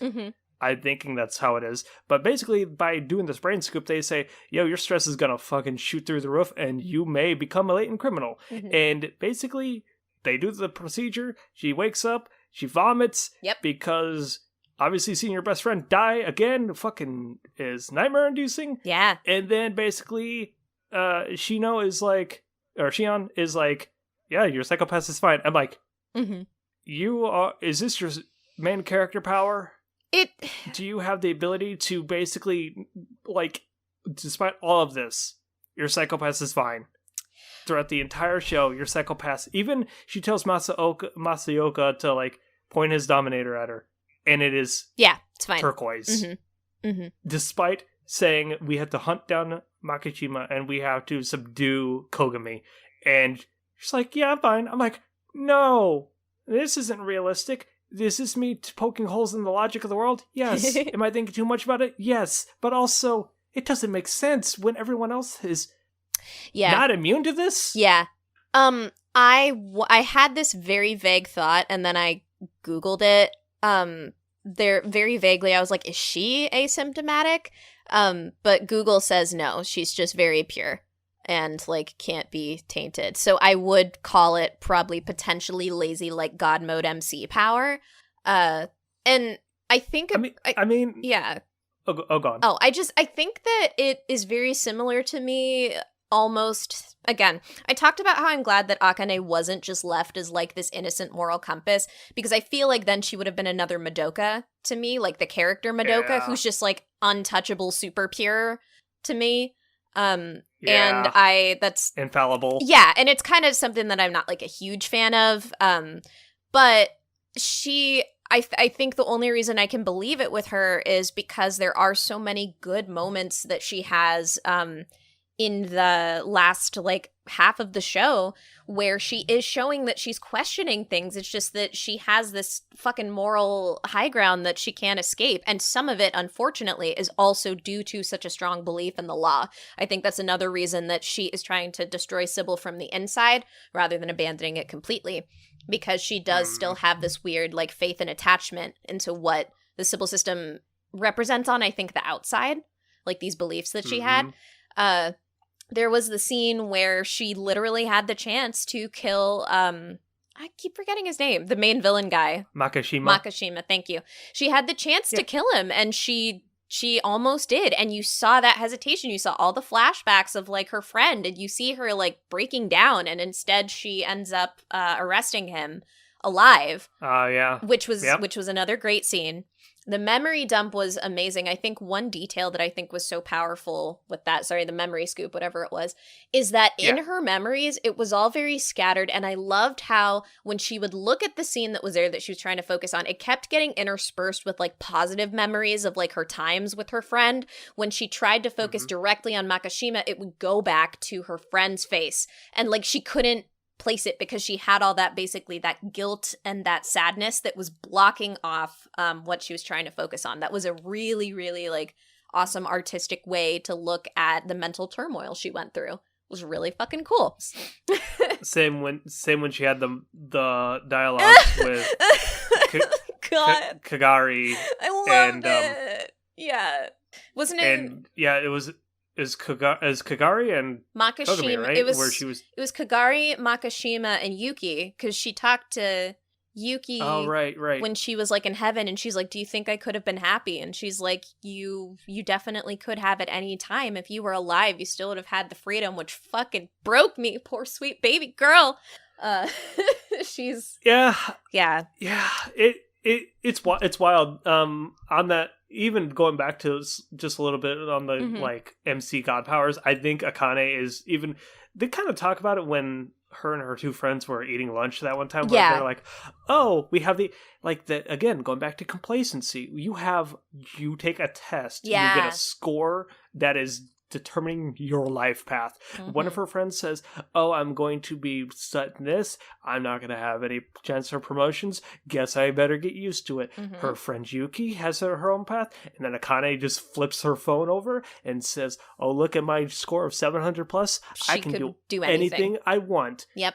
And basically, it kind of is like, well, if I have the keys to the kingdom, what am I even supposed to do? I have no choice. There is no individual choice. There is no individualism in this. And I'm like, that is brilliant. It was so inherent deep. Flaw. Yeah, it was so fucking deep. Like, I love the development that she went through. She's such a great character. Another minor scene that I want to mention, when she was about to kill Makishima, I actually really loved how we get this really intense fight between Makishima and Kogami, and then Makishima on top of the tower. And Makishima fucking destroys Kogami, and then all of a sudden Akane comes out with the helmet. She just knocks Makishima the fuck out. I was like, oh, good girl coming in clutch. That was so badass. I loved it. Yeah. So I mean, I do think it's a little bit of Urabochi's writing, kind of similarly to Madoka, where it's like god level MC, but I also do think, again, that her development is niche enough that I can kind of bypass it, because I do think that she's changing despite that, you know? That makes sense. Let me think here. Like we've briefly discussed, I think Yayoi's episode kind of just really didn't go anywhere. I don't think they never mentioned the fact that her first crush was a criminal terrorist, and they never caught her, so that basically amounted to nothing. Do we know if Kagari... Shion's a latent criminal as well, right? Isn't she also technically... Yes. Yeah, which is interesting. Yes, she is. I wish we could have known what she did. Right. That'd be cool. Yeah. Kagari bit it anticlimactically. Yeah. His smile at the end, because like he just fucking knew. Like he knew it was coming as soon as he saw Android Chise. Just my luck. Yeah. Oh my god. I love the Masaoka is Ginoza's dad twist. Like I love it. And the way that it slowly pieced together for me just like fucking killed me, because they're talking and then all of a sudden did you not?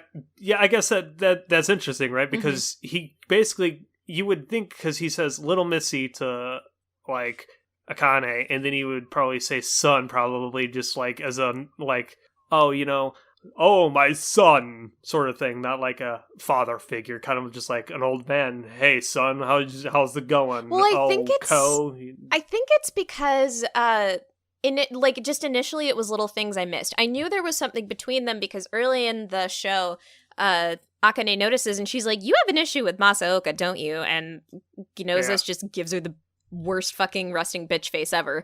And we're like, I wonder what that's gonna be. And then like where I totally should have caught that it was him, but I didn't, is later when Akane and Ginoza had like a clash or whatever, and then Masaoka is just like, you should try to give him a little bit of slack because his dad was an investigator and then he became a latent criminal, blah blah blah blah blah. And and I should have been like, how would he know that? And then basically they as soon as they're talking out on the balcony, and I picked up basically when Ginoza's like, well, in my day, blah blah blah blah blah, I used to be an investigator, but then this changed. And I was like, wait, they don't look like each other, their names aren't the same. And then Ginoza just drops, well, you left me and mom behind. And I was like, oh my god, they did it. And then I like was just so I was just so down for it, and I loved it. Yeah. And they're both great characters, and it just wasn't something I was really expecting, but like I love that that dynamic at play.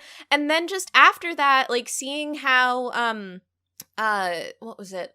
In like really quiet moments where it was just the two of them, Masaoka would call Ginoza by his first name, and I was like, oh, it's cause of his son. Oh, feelings.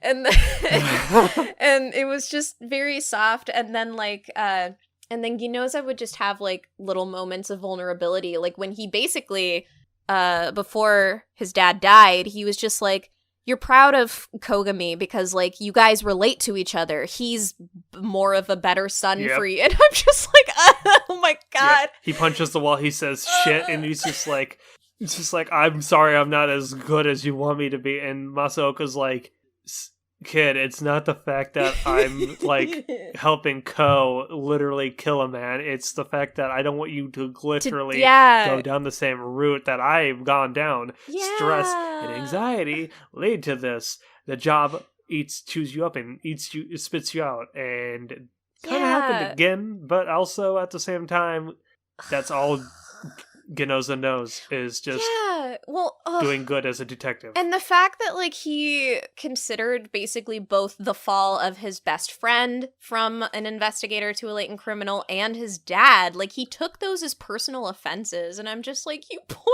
fucking tortured soul, emo bitch baby, I love you. So bitch baby, I love him, and I know that sounds demeaning, but I love him. And then he becomes super badass later, so I love it. Good shit.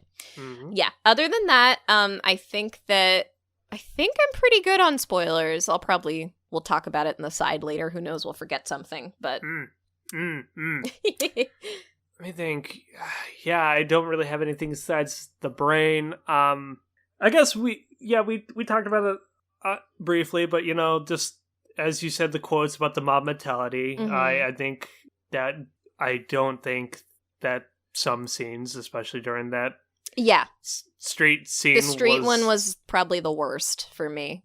It's even rewatching it, I completely forgot about it, and I was watching it on Thursday because it's funny, I was watching this in chunks, and then when I messaged you on Thursday, I was like, Thursday of this recording, I was like, okay.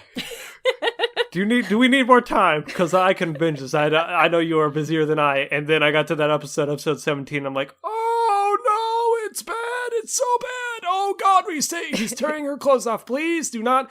Please do not Yeah. rape. Please do Oh, not. God. Okay, he killed her regardless. Okay, that's still bad. That's really bad. Yeah, it just, that one I think was the worst. Spooky Boogie got choked when she died. And then, like, there's the first episode one, and yeah, I was just like, I don't know, Gen Urobuchi. He do what he do. It's fine. Yeah. But yeah, it could have been more tastefully done. I'm actually curious about the ways that crime is shown in later seasons when it's not him writing it. Oh, last thing, for spoilers, I got massive feels at the last episode when basically the new recruit comes in and Akane is like in the authoritative position and she's like saying the shit that people told her on her first night, and I've just got super fucking emotional. Yeah, oh, that was so good. Slight spoilers for you. Mm-hmm. That girl is kind of a bitch. I heard people don't like seasons. her. Yeah, it's so crazy. Yeah. Yeah. I love Akane. She good. And yeah, it'll be interesting to see if Kogami comes back and things. Yes. Meh. Because he just basically went into like vigilante hiding mode. Basically, yeah, he just shoots the guy, Akane cries, and then he just pieces out. And you see him in a hideout with another novel, waxing more poetic. Yep. All right. I had one quote. I guess I should have really said it before when you were giving quotes, but this kind of is also on the last end card of the last episode, but it basically says it says to the effect, "The chain of justice, the system, never ends." Sybil still continues. Yeah, in the last episode. Oh, that was good. Yes. So I didn't know if I guess that's technically spoilers because it implies that they are still fighting the system from the inside. So yeah, that's really all I had. I still think that Rikiko is the best villain of the week. Yep, I agree. Basically, she sleeps with whoever or any female she finds attractive, and then kills them in their sleep. And I'm like, that is terrifying. And makes scary ass like eldritch horror sculptures of them, like of their bodies. It's literally dismembers them, fills them with plastique. And then fucking, yeah, as you said, displays them. Mm-hmm. True arts. Good lord. Well, yeah, I'm gonna go, and if I watch more of it, I will let you know. I want more Ganoza in my life, so maybe I'll watch a movie tonight or something. Perfect. All right, and with that, thank you all for sticking with us. If you have, this has been a wild ride, but again, as I said at the forefront of this, there was a lot of meat on this. We loaded up our plates at the Buffalo Wild Wings, the buffet, and we have food baby now. Yeah. Speaking of food, I should probably eat myself, but thank you, Cami, for sticking with me and hashing this out. I'm glad that this was a net positive for you, actually. Like, on the whole, I'm actually really glad that we could actually talk about this, and honestly, it sounds, even though you give it a like it, I honestly, I'm just saying, I think the more you think about this, you might love this eventually too, because you do like a lot of aspects, especially your bitch boy emo son. I love him. If I love one thing, I love Ginoza Nobuchika. That is true. Yes. One lawful truth. And with that, good night, everyone. Good night, everybody. Take care.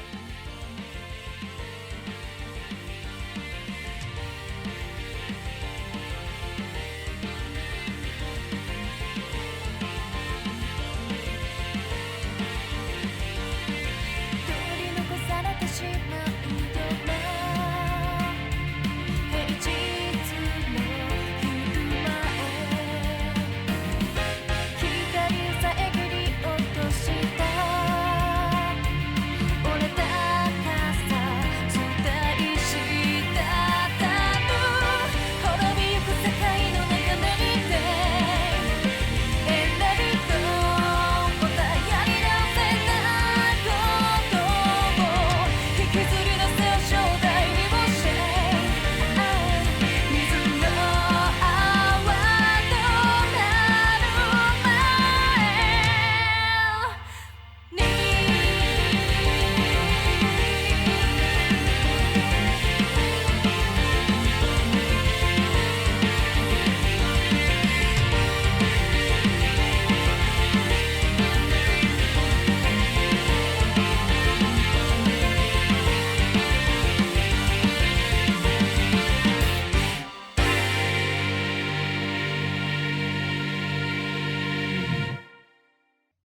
'cause I feel I can always show my everything everything to you. to you. If this moment was for me. God. Something. I know it's words, but I don't know the line today.